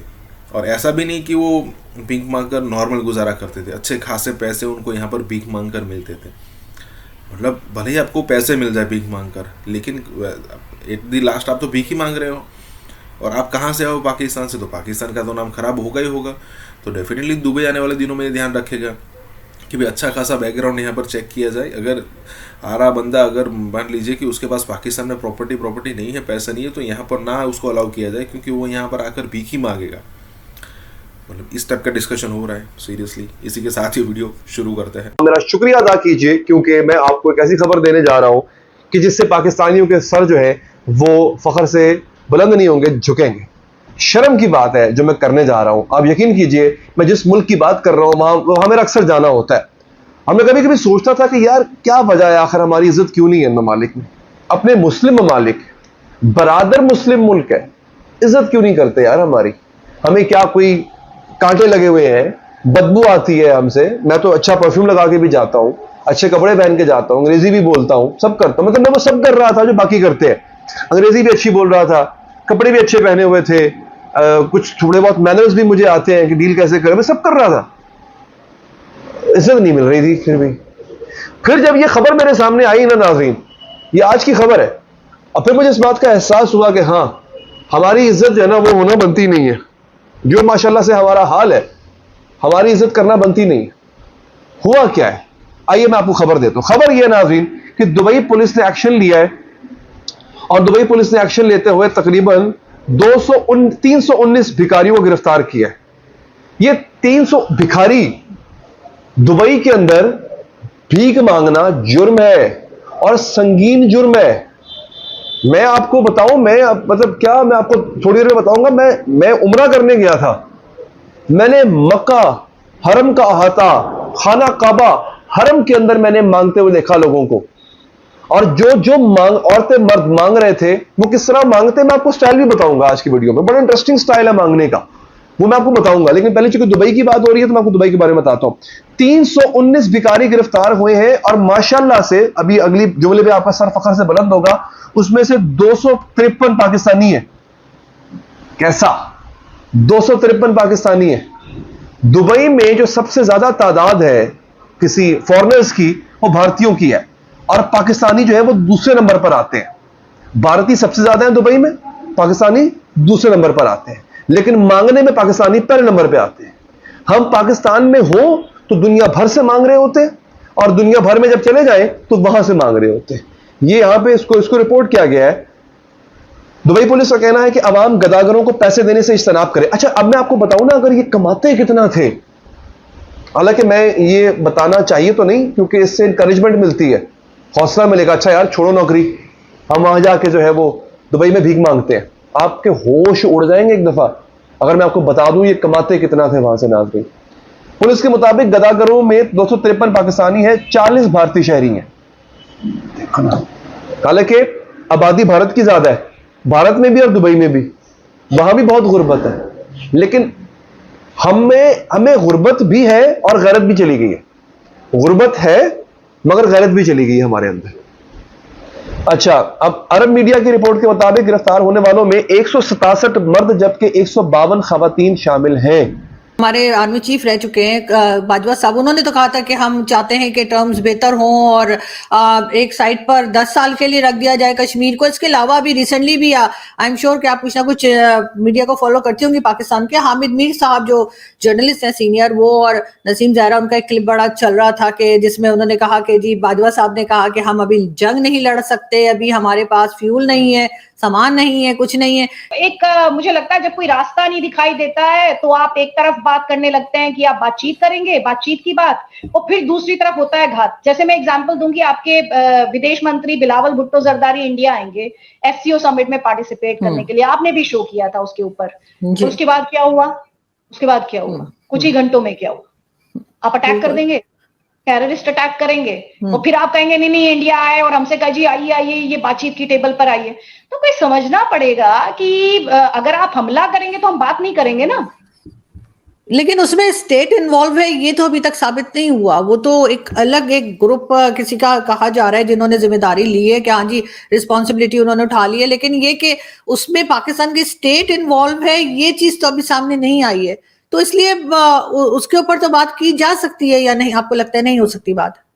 देखिए आरजू, जब तक टेररिज्म की बात होगी ये कहना बहुत मुझे लगता है अगर मैं ये कहने लगूं कि पाकिस्तानी स्टेट की इन्वॉल्वमेंट के बिना कोई एलिमेंट्स जो ऑपरेट कर रहे हैं पाकिस्तान से, they can carry out an attack on India और in India, I really don't buy that, I don't believe that.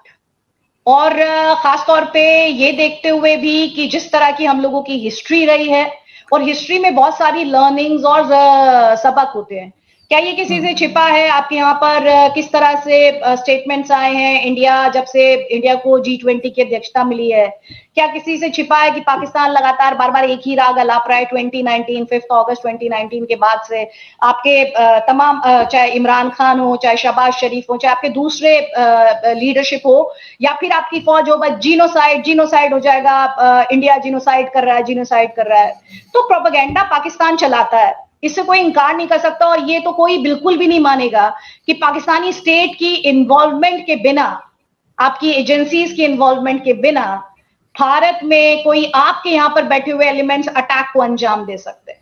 तो ये तो बिल्कुल ही मतलब ऐसे होगा कि हम डिनायल में चले जाएं। ये मैं अक्सर कहती हूँ कि Pakistan can be a state in denial, but we are not. We are very upfront and we see things as they are.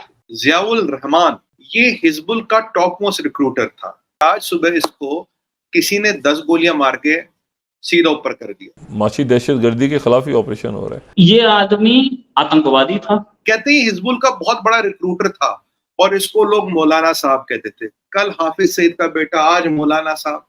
क्या हो रहा है ये? हाय अल्लाह, ये बहुत और ईद के दिन वो भी बूट चाट है। इमरान खान उससे बड़ा तो बूट चाट इस मुल्क में ही कोई नहीं। जनरल मुशर्रफ से शुरू करके जितने जूते उसने चाटे हैं। भारत के जो मिनिस्टर फॉर एक्सटर्नल अफेयर्स हैं डॉक्टर जयशंकर, उनकी मुलाकात हुई है अमेरिकी secretary of state Antony Blinken. उनकी आज मुलाकात हो रही है सेक्रेटरी ब्लिंकन से। तुम्हारा बाप है, तुम्हारा बाप है।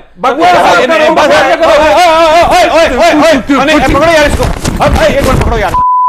और खबर यह है कि अमेरिका ने इस साल इंडिया को 1 मिलियन से ज्यादा वीज़ास जारी किए हैं। डॉक्टर जयशंकर को एक बड़ा एक्स्ट्रॉर्डिनरी डिप्लोमेटिक वेलकम दिया गया है वॉशिंगटन में। What do you make of that sir? India पर हाफिज सईद साहब का जो दबदबा है वो बहुत है अल्हम्दुलिल्लाह। वो मुजाहिद खुद भी हैं और अल्हम्दुलिल्लाह जो इनके इधर से भेजे हुए मुजाहिद वो कश्मीर में जाकर काम कर रहे हैं। हाफिज सईद की पूरी फैमिली डरी हुई है कि इस तरीके से हमें तो नहीं हटा दिया जाएगा। और इंडियन मीडिया के मुताबिक कहा जा रहा है कि अगला नंबर हाफिज सईद का होगा। ये इन्होंने 21 तारीख को पहले धमकी दी कि 3 दिन के अंदर अंदर तुम्हारी हम अटैक करेंगे। तुम्हारे साइबर अटैक हुआ है ना बड़ा। तो इंडिया के लिए 1 मिलियन वीज़ास जारी हो रहे हैं, जबकि पाकिस्तान के लिए कंट्रीज ये कह रहे हैं कि अपने भिखारियों को रोको। जहाज भर भर के आ रहे हैं यहाँ पर, हमारी जेलों में जगह कम पड़ गई है।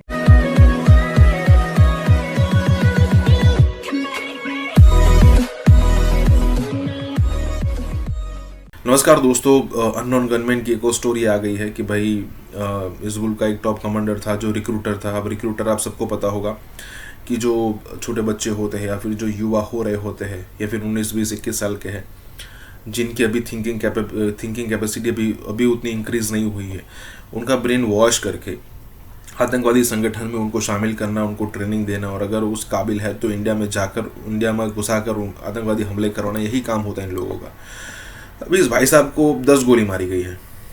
मतलब समझ में नहीं आता कि भाई ये आखिरकार अचानक से ये कौन सा शक्तिमान या फिर सुपरमैन आ गया है जिसको अननोन गनमैन कहते हैं, अज्ञात हमलावर। भाई जो हमला करके चले जाते हैं और ना ही ISI ना ही पाकिस्तानी आर्मी उसको पकड़ पा रही है।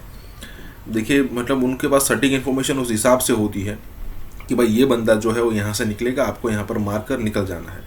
इतनी सटीक इन्फॉर्मेशन। अब मतलब ऑब्वियस है यहाँ पर कोई रॉकेट साइंस है नहीं।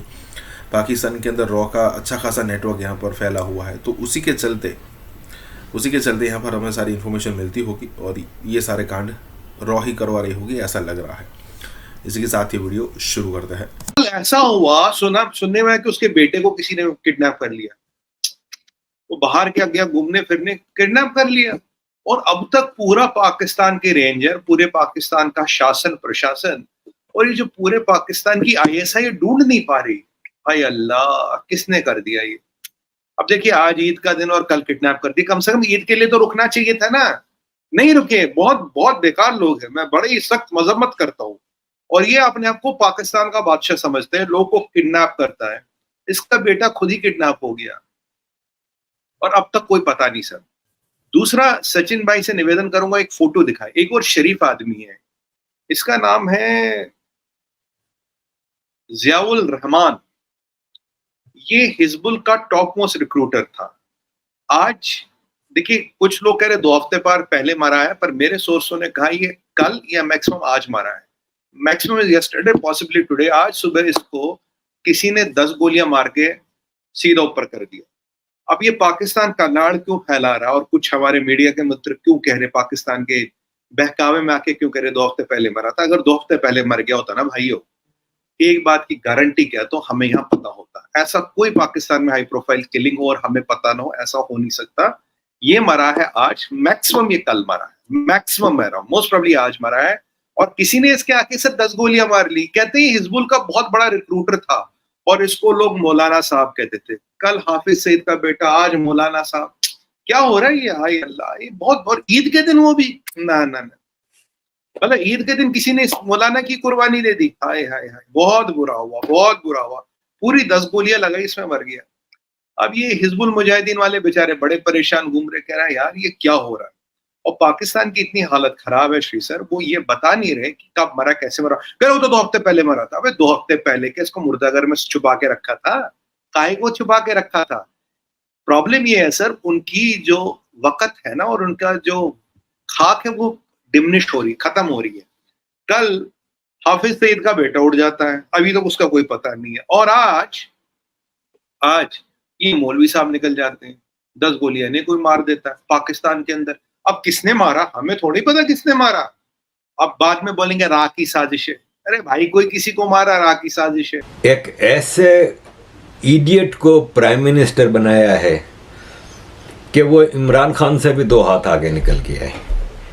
एक तो ये कि देखें, इसका मैंडेट है केयरटेकर प्राइम मिनिस्टर का कि सिर्फ और सिर्फ आपने इलेक्शन कराने, लेकिन घूम फिर रहा है। पिछले 9-10 दिन से हवाई जहाज लेके घूम फिर रहा है। पाकिस्तान एयरफोर्स का हवाई जहाज दे दिया आर्मी ने।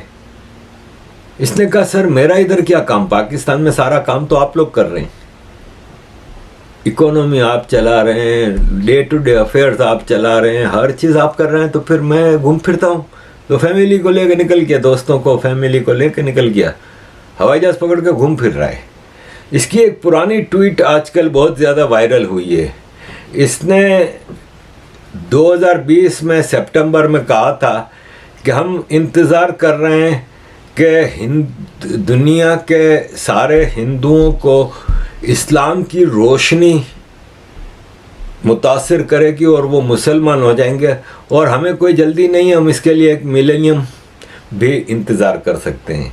ये जी हमारा प्राइम मिनिस्टर, और इस तरह की बेवकूफ़ी की बातें करके पूरे पाकिस्तान के जो क्या गाली दूँ मैं, इडियट्स हैं, पाकिस्तानी पूरी कौम ऐसी ही है। एक तरफ जो रिलेशनशिप है पाकिस्तान और दूसरे कंट्रीज़ के बीच, वो यानी एक भिखारी और ओनर का है ना।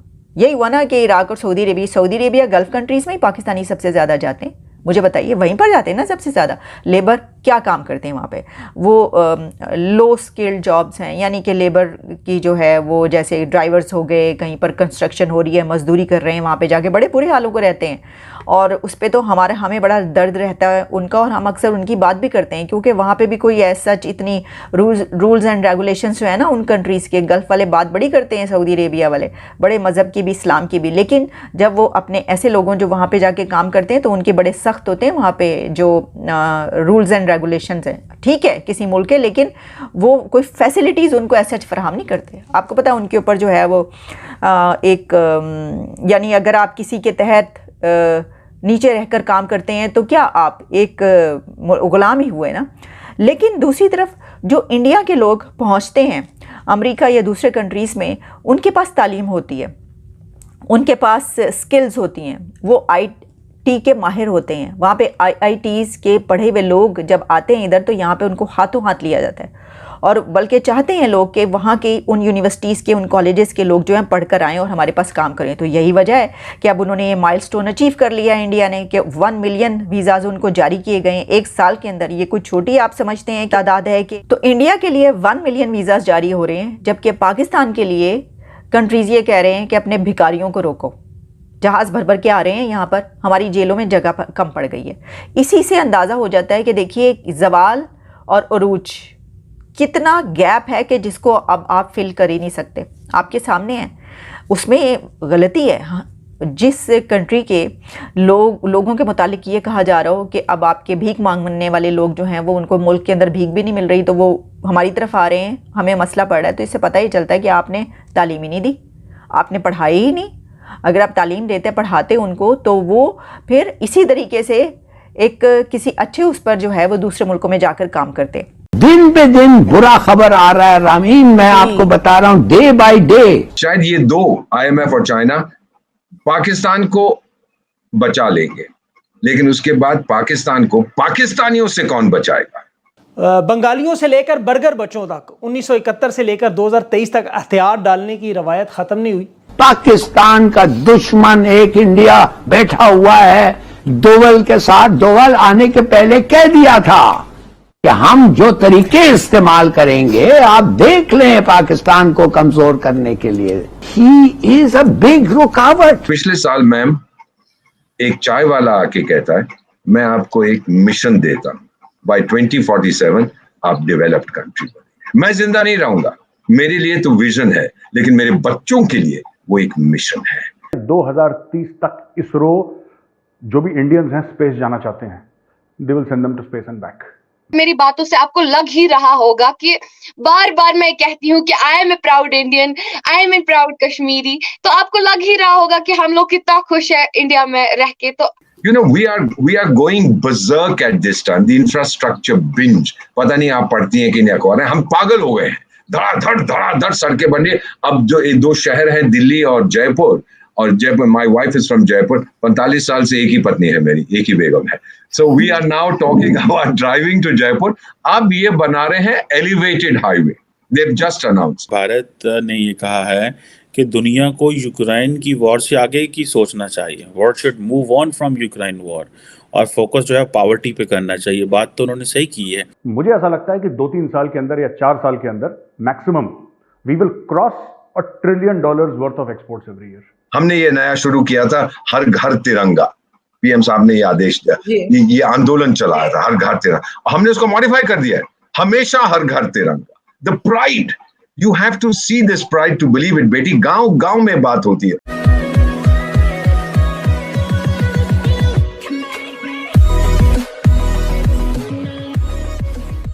नमस्कार दोस्तों, अब एक समय था जब पाकिस्तान के पास कश्मीर जो है, या फिर अब पाकिस्तान और इंडियन कश्मीर का जो उन दोनों का थिंकिंग कैपेसिटी थी, या फिर अब कहो कि दोनों की विचारधारा सेम जैसी थी। लेकिन आज जब कोई पाकिस्तानी यूट्यूबर या फिर पाकिस्तान के अंदर कोई भी इंसान जो इंडियन कश्मीर से किसी मुस्लिम लड़की या फिर लड़के को अपने वीडियो में बुलाता है, तो उसमें से 95%, 98% लोग यही कहते हैं कि भाई हम खुश हैं यहाँ पर, अच्छा हुआ पत्थरबाजी कम हो गई या फिर बंद हो गई, अच्छा हुआ यहाँ पर आतंकवाद पर कंट्रोल लग गया है, अच्छा हुआ ये सारी चीज़ें हुई है, इसीलिए यहाँ पर डेवलपमेंट हो रहा है। और जैसे मैं अब एक बात आप मान कर चलिए कि इंडियन कश्मीर में जैसा डेवलपमेंट हो रहा है ना, वैसा पूरे पाकिस्तान में किसी भी एरिया में नहीं हो रहा है। मैंने पिछले दिनों ये भी रिपोर्ट देखी थी कि इंडिया अपने जितने भी स्टेट्स को पैसे देता है उसमें सबसे ज़्यादा पैसे कश्मीर को जाते हैं। मतलब ये बात सोचने वाली है, हालांकि एक अलग विषय है, उस पर कभी और डिस्कशन हो सकता है। लेकिन कहने का मतलब ये है कि पाकिस्तान के अंदर रोज़ाना नेगेटिव सिचुएशन क्रिएट होती ही जा रही है, और दूसरी तरफ इंडिया है जिसकी पॉजिटिव ही चल रही है। इसी के साथ ये वीडियो शुरू करते हैं। और पिछले साल मैम एक चाय वाला आके कहता है मैं आपको एक मिशन देता हूं, बाय 2047 आप डेवलप्ड कंट्री बने। मैं जिंदा नहीं रहूंगा, मेरे लिए तो विजन है, लेकिन मेरे बच्चों के लिए वो एक मिशन है। सो नाउ आई नो मुझे किधर जाना है। I don't see that coming from your side. हर चीज पे इंशाल्लाह ये होगा, इंशाल्लाह वो होगा, इंशाल्लाह। कम ऑन गाइस, बहुत अच्छे हैं, भगवान हैं, बट आप लोग क्या कर रहे हैं उसके बारे में, व्हाट इज योर विजन। बेटी आपकी उम्र बहुत कम है। हमारा जब जंग हुआ था 65 में पाकिस्तान के साथ, 66 में बरसात नहीं हुई थी भारत में। मेरी माँ, जिसे मैं भारत कहता हूं, फटी हुई थी कश्मीर से लेकर कन्याकुमारी तक, from east to west. The earth was lying cracked, और हमसे कहा गया था कि सोमवार को भोजन मत खाओ। 52 दिन 1966 में मैं भूखा सोया। माँ कहती थी, माँ तो माँ होती है, माँ कहती थी बेटा खा ले। मैं कहा नहीं माँ, इट्स अ नेशनल इमरजेंसी, मैं नहीं खाऊंगा। फिर डैड मेरे माँ से कहते थे कि my mother's name was Kailash, हम कहते कैलाश ये नहीं खाएगा, ये दीवाना है अपने देश का। Even that time when I was 15, ये नहीं खाएगा, आप don't force it. Mrs Gandhi गई अमेरिका अनाज मांगने। एक अमेरिकन न्यूज़पेपर लिखता है कि Indian leader has come begging. ये चीजें नहीं करते अमेरिकन में, ये कर्टसी नहीं थी, उस टाइम भी नहीं थी, लोग कहते हैं आज भी नहीं है कि शी कम्स बेगिंग।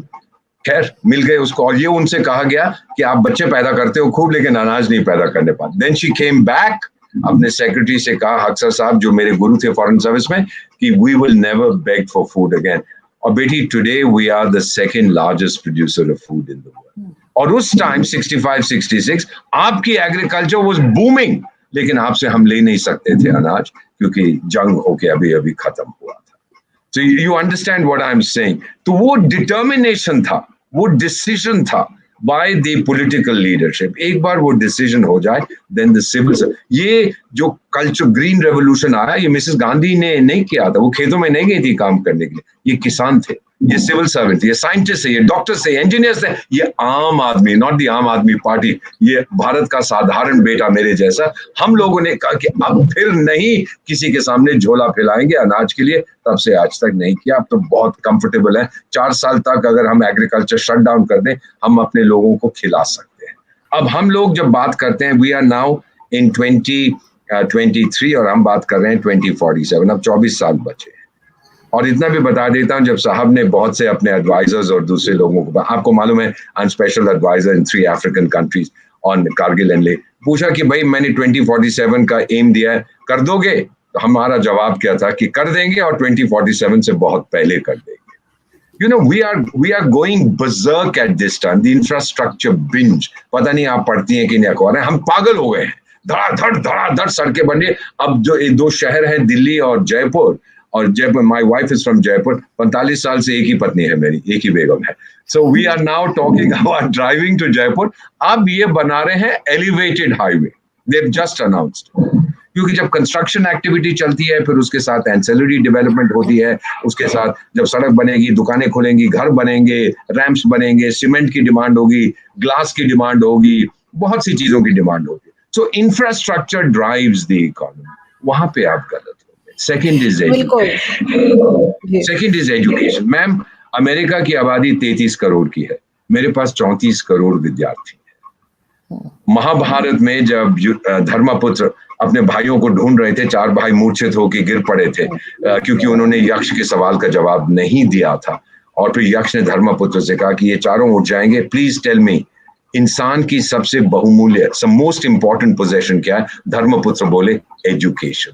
बेटी, 10,000 साल पहले हम साक्षरता, लिटरेसी की बात करते थे, जब ये गोरे, माफ करना, नंगे जंगलों में हु करके घुमा करते। This has been our tradition, education. So that's the second. पहला हमारा इंफ्रास्ट्रक्चर है, सेकंड एजुकेशन। सबसे बड़ी चीज जो हमारी है, जिसको हम कहते हैं jam Trinity, JAM, J for Jan Dhan योजना। 50 करोड़ बैंक अकाउंट्स हैं 135 करोड़ की आबादी के। नया बच्चा पैदा होता है, उसका अकाउंट एकदम नहीं खोलते, थोड़ी देर में खोल देते हैं। दैट्स द जन धन योजना। A इज आधार और M इज मोबाइल। और तीनों की मुखालफत हुई थी, तीनों में लोग कोर्ट्स में गए और बोला कि ये जो जन धन योजना है, ये 0 बैलेंस आप बैंक में रखते हैं तो बैंक को पैसा खर्च करना पड़ता है, क्योंकि अगर आप 100 रुपए रखेंगे, वो पैसा कुछ लोन करेगा और सूद कमाएगा, पर यहाँ तो उसके पास है ही नहीं। तो उसकी बहुत मुखालफत हुई, कोर्ट में गए, हार गए जिन्होंने मुखालफत की।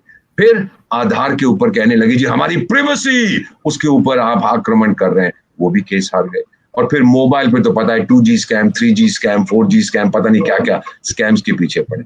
बट दैट जैम ट्रिनिटी, उसने जो हमें इम्पेटस दिया, कनेक्टिविटी आई है, अवेयरनेस आई है और पहचान आई है। अच्छा, फाइका, डू यू थिंक सो कि अब चीजें बेहतर हैं, अब कश्मीर सेफ है, अब वहाँ कुछ नहीं है? But if we see few years back तो चीजें थी खराब, और यहाँ के लोगों के दिमागों में अभी तक वही कॉन्सेप्ट्स हैं। जैसे जैसे जनरेशन चेंज होगी, जैसे जैसे लोगों को इंफॉर्मेशन मिलेगी, नॉलेज मिलेगा, जैसे हमारे जैसे बहुत से ऐसे यंगस्टर्स हैं जो यहाँ पे काम कर रहे हैं, अवेयरनेस दे रहे हैं, इस चीज को वहाँ के लोगों से लेके यहाँ के लोगों तक पहुँचा रहे हैं, तो आपको नहीं लगता कि उसकी वजह से है ये सब कुछ? वरना यहाँ के लोगों के दिमागों में जो बात है वो बहुत पुरानी है, वो देखिए, मोस्ट अगर हम बात करें, बहुत सारे ऐसे पाकिस्तानी, ऐसा नहीं है कि डिप्लोमेसी सिर्फ गवर्नमेंटल लेवल पे होती है, जो आपकी जो एडमिनिस्ट्रेशन है वहां पे डिप्लोमेसी का काम चल रहा है। बाकी अगर पाकिस्तान के ओवरऑल लोगों की बात करें तो like you are a Pakistani and I am an Indian, तो हम लोग इंटरेक्टिव सेशन कर रहे हैं, हम लोगों में ऐसा कोई भी आपस में कोई खुंदक नहीं है। तो same is the case with every Pakistani and Kashmiri, अगर आमतौर पर इंडियन कश्मीरी की बात की जाए तो वहां पे क्या बताया जा रहा है कि मतलब लोगों में भी वो चीज है, आधे लोगों में। लेकिन अगर बात की जाए अबाउट 80% जो पाकिस्तानी है, जो कि बलोचिस्तान वगैरह वगैरह से है या पाकिस्तान ऑक्यूपाइड कश्मीर, वहां से भी जो लोग हैं वो इस चीज को समझ पा रहे हैं कि कश्मीरी कोई भी वहां पे कोई भी ज्यादती, कोई भी जुल्म फेस नहीं कर पा रहा है। लेकिन अगर आपके गवर्नमेंट ऑफिशियल्स के हवाले से बात करें या फिर आपके एडमिनिस्ट्रेशन के हवाले से बात करें तो वो कहीं ना कहीं जो है लोगों के दिलों में, लोगों के जहन में वो चीजें डाल रही है कि कश्मीरी नहीं, कश्मीर में ऐसा हो रहा है, कश्मीर में वैसा हो रहा है। भाई हम तो कश्मीरी है, हमें तो कोई प्रॉब्लम नहीं है, हम तो यहाँ पे खुशी खुशी रह रहे हैं भारत, एंड हम प्राउड फील करते हैं कि आई एम अगेन। आप सोच ही रहे होंगे मेरी बातों से, आपको लग ही रहा होगा कि बार बार मैं कहती हूँ कि I am a proud Indian, I am a proud Kashmiri, तो आपको लग ही रहा होगा कि हम लोग कितना खुश है इंडिया में रह के। तो I don't think so कि you need any type of designation from any Kashmiri. So that's पीछे कोई गन पॉइंट पे तो नहीं बुलवा रहा? ये भी कॉन्सेप्ट नहीं गन पॉइंट पे अस्तगफिरुल्लाह, कश्मीर में और खास तौर पर इंडिया में ऐसी बात, अस्तगफिरुल्लाह, ऐसा कुछ नहीं। ऐसा पाकिस्तान में मे भी हो सकता होगा लेकिन इंडिया में ऐसी कोई भी बात नहीं है। You guys are safe here.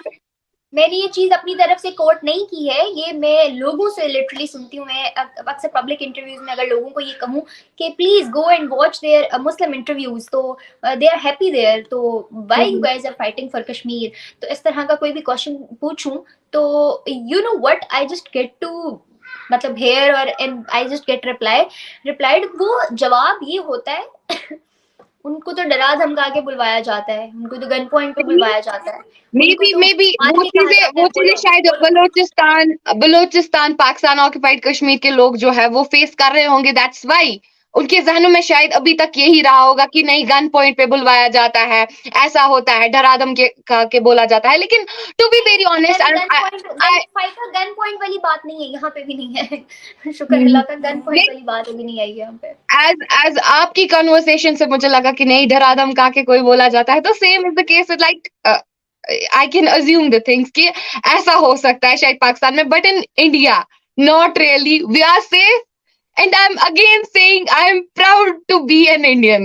इस टाइम चाइना की जो सोशल मीडिया एप्स हैं वहां पर पीएम मोदी ट्रेंडिंग में है मोदी लॉइंग के नाम से, यानी कि मोदी इमॉर्टल, यानी कि नाकाबिले शिकस्त। देखिए, rise of China is an opportunity for India. Opportunity इसलिए बिकॉज सारी दुनिया तो इंडिया के दरवाजे पे आके बैठ गई है। मैंने आपको कहा कि आज के बाद चाइना को भी, जिसे आप अपना बेस्ट फ्रेंड कहते हैं ना, पक्का दोस्त कहते हैं, उसे भी कहना है चाइना के मुल्क में मुदी हो रही है भाई साहब। अब क्या करोगे? अब मुझे बताओ। पाकिस्तान खित्ते में अकेला है। Pakistan is absolutely alone in this region. Pakistan को इंडिया ने अफगानिस्तान के साथ अटैच करके छोड़ दिया। महंगा आटा, सस्ती जान, एक के बाद दूसरा बहरान, ना रोटी कपड़ा और ना कोई मकान, लाखों मायूस और करोड़ों परेशान। दिस इज डिस्गस्टिंग, मतलब दिस इज हालात ऐसे कि दुनिया हम पर हैरान, कर्ज के नीचे दबी है पूरी कौम की जान। जिन लोगों को कश्मीर पर लड़ना था ना, वो आज हमारे सियासतदानों से लड़ रहे हैं, तो वो हमारे मुल्क का ही बेड़ा गर्क कर रहे हैं। यानी अब actually Imran has turned his PTI into मुक्ति बहानी। अभी हमारे हालात ये नहीं है कि हम कश्मीर फतह करने या इंडिया फतह करने के लिए जाएं। अभी तो हमारी पाक फौज, अभी तो हमारी पुलिस, ये सारे पाकिस्तान को ही फतह करने में लगे हुए, इनसे एक लीडर नहीं काबू में हो रहा। आम आदमी है शदीद परेशान, लेकिन हुकूमत का मसला सिर्फ Imran Khan. Welcome back to पुराना पाकिस्तान। ये खुद बोल रही है कि ना रोटी कपड़ा ना चड्डी ना मकान, ये है पुराना पाकिस्तान। हम इसी चीज के लिए तो जदोजहद कर रहे हैं कि भाई जान छोड़ दो, ये देखो जाओ बॉर्डरों पर, यहाँ की जान छोड़ दो, हमारी मेहरबानी करो, हम पर रहम करो, हमारे फतह ना रहम करो, लाहौर को फतह ना करो, इंडिया कश्मीर को जाकर फतह करो। और मैं तो बस ऊपर वाले से यही दुआ करना चाहता हूँ कि इस पुराने पाकिस्तान को इतना तबाह बर्बाद कर दे, इतने बेकारी बन जाओ तुम लोग कि तुम लोग दुनिया वालों के पाँव में गिर के गिड़गिड़ाओ।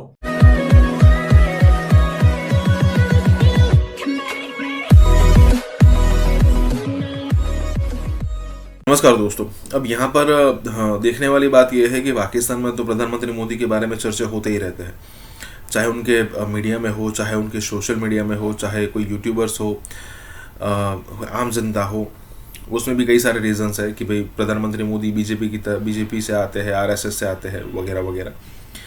लेकिन चाइना के अंदर भी अब मोदी का डंका बजने लगा है। चाइना के अंदर सोशल मीडिया पर ट्रेंड हो रहा है कि इमोर्टल मोदी या फिर मोदी इमोर्टल। कहने का मतलब ये है कि भाई हम सबको पता है प्रधानमंत्री का ट्रैक रिकॉर्ड क्या है कि भाई स्टेट इलेक्शंस वो कुछ हारे हैं, लेकिन वो मतलब बीजेपी हारी है, लेकिन उनका अगर पर्सनल रिकॉर्ड देखो तो कभी कोई इलेक्शन नहीं हारे। तो यहाँ पर यही बात हो रही है कि भाई उसको हराना। और देखिए अब ऐसा लग रहा है कि अगर प्रधानमंत्री मोदी की जो हेल्थ है, अगर उसने यहाँ पर सपोर्ट किया तो 10 साल तो वैसे ही ख़त्म हो गए हैं, हो सकता है 20 साल तक भी वो राज कर ले। और जितना लंबा वो खींचेंगे, मतलब वो अपनी सेहत का ध्यान रखेंगे, अपनी हेल्थ का ध्यान रखेंगे, उतना ही अच्छा इंडिया के लिए होगा। क्योंकि उनकी एज भले ही कितनी हो, लेकिन वो आज के युवा से ही अच्छा कनेक्ट कर लेते हैं, बच्चों से भी अच्छा कनेक्ट कर लेते हैं, और जो उनकी एज के लोग हैं उनसे भी अच्छा कनेक्ट कर लेते हैं। और यही तो चाहिए कि भाई जो युवा सोच रहा है, अगर उनका लीडर भी यही सोच रहा हो तो उनको फिर कुछ आगे जाके इतनी मुश्किलें नहीं आने वाली। इसी के साथ ही वीडियो शुरू करते हैं। यूएई में जो अल्लाह माफी दे, वहाँ पर उन्होंने बुत खाने तैयार किए हैं, वो तो खुद इंडिया को फॉलो करने वाले हैं। आप उनकी मुझे एग्जांपल दे रहे हैं। आप मुझे बताएं अभी रिसेंटली क्या नहीं हो रहा है यूएई में। वहाँ पर बाकायदा बुत खाने तैयार किए गए हैं, वहाँ पर वो सारा इंडिया का जो क्लब्स तैयार किए जा रहे हैं। आप उन्हें कैसे कहते हैं मुस्लिम? हाँ मैं मानता हूँ उन्होंने मुसलमान नहीं है सर, उन्होंने कलमा पढ़ा है, मैं कह रहा हूँ ना उन्होंने कलमा पढ़ा है, लेकिन आप किस तरह से, वो तो सिर्फ सिंबल है मुसलमान का, उनमें क्या है मुसलमान। वहाँ पर तो अब बाकायदा तौर पर बुत खाने तैयार किए जा रहे हैं, जो इंडिया में आज का रवाज चल रहा है। आप मुझे बताएं आप कैसे उन्हें एक्सेप्ट कर सकते हैं? हम नहीं उसे एक्सेप्ट करेंगे किसी भी लिहाज से। जैसे सऊदीया इन्वेस्टमेंट कर रहा है, यूएई इन्वेस्टमेंट कर रहा है इंडिया के साथ, बिल्कुल वो रिलेशन बेहतर कर रहे हैं, तो हम कहते हैं कि जो जो इंडिया के साथ रिलेशन बेहतर करेगा, जो इन्वेस्टमेंट करेगा, वो मुसलमान नहीं। सर हम इस चीज की बात नहीं कर रहे, बात तो एंटी मुस्लिम जो बात हो रही है हम उसके खिलाफ कर रहे हैं ना। बात तो एंटी मुस्लिम जो बात करेगा वो गलत है, लेकिन मेरा सवाल ये है श्रीनगर में वो क्यों, मेरा सवाल नहीं आप समझ रहे कि श्रीनगर में क्यों इन्वेस्टमेंट कर रहा है यूएई, क्यों वो डेवलपमेंट कर रहा है? वो ओआईसी यानी कि जो इस्लामिक ग्रुप है उनका मेंबर नहीं। मैं आपकी बात एक्सेप्ट करूं। देखें बात यह है कि जब वो इंडिया को ऊपर लेकर जा रहा है यूएई आपका, ठीक हो गया, वो पाकिस्तान को क्यों नहीं ले जाता? दोवें ही रले हुए ने ना, कुत्ती चोरा ना रली हुई है, दोवें रले हुए ने, उन्होंने आपस से ताल्लुकात स्ट्रॉन्ग ने। हमारे पाकिस्तान है जो इन लोगों ने बाकायदा, मैं ये भी कहूँगा हमारी पाक फौज ने बहुत नेगेटिव रोल प्ले किया है, इमरान खान को नीचे उतारा है, ठीक हो गया, इन चोरों को हमारे ऊपर मुसल्लत कर दिया, इन चोरों के लिए मुल्क बना है। हम तो बिल्कुल डिनाई करते हैं, इस हुकूमत के खिलाफ है, हम इसका बिल्कुल साथ नहीं देंगे। इंशाल्लाह हम इमरान खान का साथ देंगे इंशाल्लाह। बात है, हर एक का अपना हक है, आप चाहे इमरान खान का साथ दें, कोई नवाज शरीफ का साथ दे, जो मैं ये कहता हूँ जो पाकिस्तान की बेहतरी की बात करता है उसका साथ दिया जाए, चाहे वो इमरान खान है या जो भी है। ये बताएं, हम भी तो यूएई के पास, हम भी तो सऊदीया के पास, हम भी तो तुर्की के पास हेल्प के लिए जाते हैं। तुर्की भी कश्मीर के लिए आवाज उठाता है जी, कश्मीर में जो उनसे हम पाकिस्तान के साथ खड़े हैं। यूएई भी कभी कभी आवाज उठाता है, लेकिन वो तो इन्वेस्टमेंट कर रहे हैं। हमारे बात ये, हमारे वाले कश्मीर में क्यों नहीं इन्वेस्टमेंट करते जो हमारे पास है? सवाल ये सर बिल्कुल नाहल हुक्मरान, आपकी फौज नाहल, ठीक हो गया, ये लोग वहां पर कुछ भी नहीं कर सकते। अब आपके सामने सारा निजाम, सर आपके सामने सारा निजाम नंगा होकर सामने आ गया। एक शख्स को गिराने के लिए कौन कौन सामने नहीं आया? मुझे ये बात बता दें। आपने कहा ना पूरी फौज को नहीं, कुछ लोग होंगे। बाजवा मुसल्लत हुआ, बाजवा चला गया, उसने क्या कहा मैं गुमनामी की जिंदगी में चला जाऊंगा, आज उसका नामो निशान नहीं है। उसने ये बात की। इंशाल्लाह आज जो ये आर्मी चीफ गुल खिला रहा है, इंशाल्लाह मैं आपको इसे दिखा दूंगा। इसी तरह जैसे बाजवा रुसवा होकर पाकिस्तान से गया, आज वो पाकिस्तान में नजर नहीं आता, इसी तरह ये आपका हाफिज साहब यहाँ से जाएगा। कि जैसे अभी श्रीनगर में मॉल ऑफ श्रीनगर के हवाले से बात कर रहे हैं, वहाँ पे डेवलपमेंट हो रही है। आने वाले टाइम में हम अपनी लड़ाइयों में पड़े होंगे, और जो कश्मीर की हम एग्जाम्पल 75 साल से देते हैं जी, बड़ा जुल्म, वो डेवलप हो जाएगा, कैसा लगेगा हमें? सर पहली बात तो ये है, देखें आप कश्मीर की क्यों बार बार बात कर रहे हैं? मैं इसलिए बात कर रहा हूं, मैं आपको ये चीज बताना चाहता हूँ, आप ये बात याद रखें, जिन लोगों को कश्मीर पर लड़ना था ना, वो आज हमारे सियासतदानों से लड़ रहे हैं, वो हमारे मुल्क का ही बेड़ा गर्क कर रहे हैं। रो रहा हूँ, आप कहते हैं कश्मीर पे बार क्यों बात कर रहे हैं? यही तो कह रहा हूँ, मैं अभी 15 दिन कश्मीर रह के आया हूँ, वहाँ देख के आया हूँ। मैं यकीन माने आपको अगर कभी दिल किया ना कि कश्मीर के लोग क्या चाहते हैं, चले जाना कश्मीर, वहां पे जाके पब्लिक से पूछना जो हमारी साइड पे कश्मीर है। मैं अगर वो बात करूं आपको अजीब लगेगा, वो लोग हम यहाँ पे नारा लगाते हैं कश्मीर बनेगा पाकिस्तान, उनकी पता नहीं क्या सर नहीं सर नहीं अपना कर लो, पाकिस्तान तो अपना करो यार। लगी है मैं कश्मीर की। सर हम ये चाहते हैं, देखें अभी हमारे हालात ये नहीं है कि हम कश्मीर फतह करने या इंडिया फतह करने के लिए जाएं। अभी तो हमारी पाक फौज, अभी तो हमारी पुलिस, ये सारे पाकिस्तान को ही फतह करने में लगे हुए। इनसे एक लीडर नहीं काबू में हो रहा, जिसे ये बांधने के लिए फिर अल्लाह माफ दे। इनकी तो ये कोशिश है इसे मार दिया जाए, इसे तो कत्ल कर दिया जाए। लेकिन इंशाल्लाह मैं ये कहूँ कि भाई अगर कश्मीर डेवलपमेंट हो गई, जो कि हम चाहते हैं, जाहिर बात है हम कहते हैं कि कश्मीर के लोगों को हक मिले, डेवलपमेंट हो, तो फिर हम क्या नारा लगाएंगे? अभी तो हम कहते हैं बड़ा जुल्म है, वहाँ पे कल को डेवलपमेंट हो जाती है, फिर हम क्या कहेंगे? हमें कोई नया नारा लगाएंगे, कोई नया नारा ढूंढेंगे। वो एक जुमला है ना कि बातों से कोई कब समझाए, एक हादसा जरूरी है नसीहत के लिए, समझ रहे हो?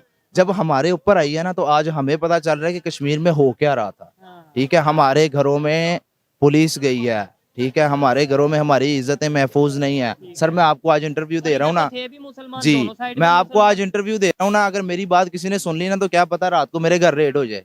मैं काम से यार, अब नहीं डरते इन चीजों से, अब नहीं डरते सर, बिल्कुल नहीं डरते, बिल्कुल नहीं डरते। लेकिन एक बात ये है कि इतना खौफ व हरास पे ला दिया। सर शरीफ बंदा, ठीक है, मैं सुबह उठ के दुकान पे आना, दुकान से घर चला जाना, मैं शरीफ बंदा हूँ, ठीक है। मैंने कारोबारी बंदा तो बड़ा डरता है कि यार इन चक्करों में पड़ना ही नहीं। शरीफ बंदा, कारोबारी बंदा भी जो डलेगा होगा ना, वाले आपको उठाएंगे, आपको पता भी नहीं लगना आप किधर से। भाई क्या होगा, मौत है ना, कोई बात नहीं, वो तो आनी है, मौत से डर नहीं। अब नहीं रहा वो खौफ, भूल जाओ ये बात। अच्छा ये बता दें लास्ट में, पाकिस्तान की बेहतरी के लिए बात करनी है, आप भी यूथ, मैं भी यूथ, ये भी यूथ, सब यूथ यहाँ पे खड़े हैं, कैसे पाकिस्तान को हम 100 बातों की एक बात करूं, 100 बातों की एक बात करूं, सर अपनी आर्मी को ना हुकूमत से हटा दें, ठीक है। ये कल को चाहे मुझे उठा ले, मैं पॉलिटिक्स से हटा दें, पॉलिटिक्स अपनी यार फौज का क्या काम है? मुल्क की हिफाजत करना, अवाम की हिफाजत करना। कायदे आज़म रहमतुल्लाह अलैह के आखिरी बयान के एक अल्फाज है, उन्होंने कहा था कि फौज अवाम के मातहत है, ठीक है। ये बहुत बड़ी बात है कि फौज जो है वो अवाम की मातहत है, ठीक है, अवाम फौज की मातहत नहीं है। सर फौज का कोई और काम है, फौज कोई और काम कर रही है। मैं आपको छुपे अल्फाजों में बात बता चुका हूँ। जिस टाइम ये हो जाएगा ना, हमारे सियासतदान इमरान खान साहब का मैं सपोर्टर हूँ, ठीक है, लेकिन बड़े सियासतदान जितने भी हैं ना, इनको मिलके बैठना चाहिए। फौज को साइड पे करके अपने साथ मुज़ाकरात करके इस मुल्क का सोचें, खुदारा इस अवाम का सोचें।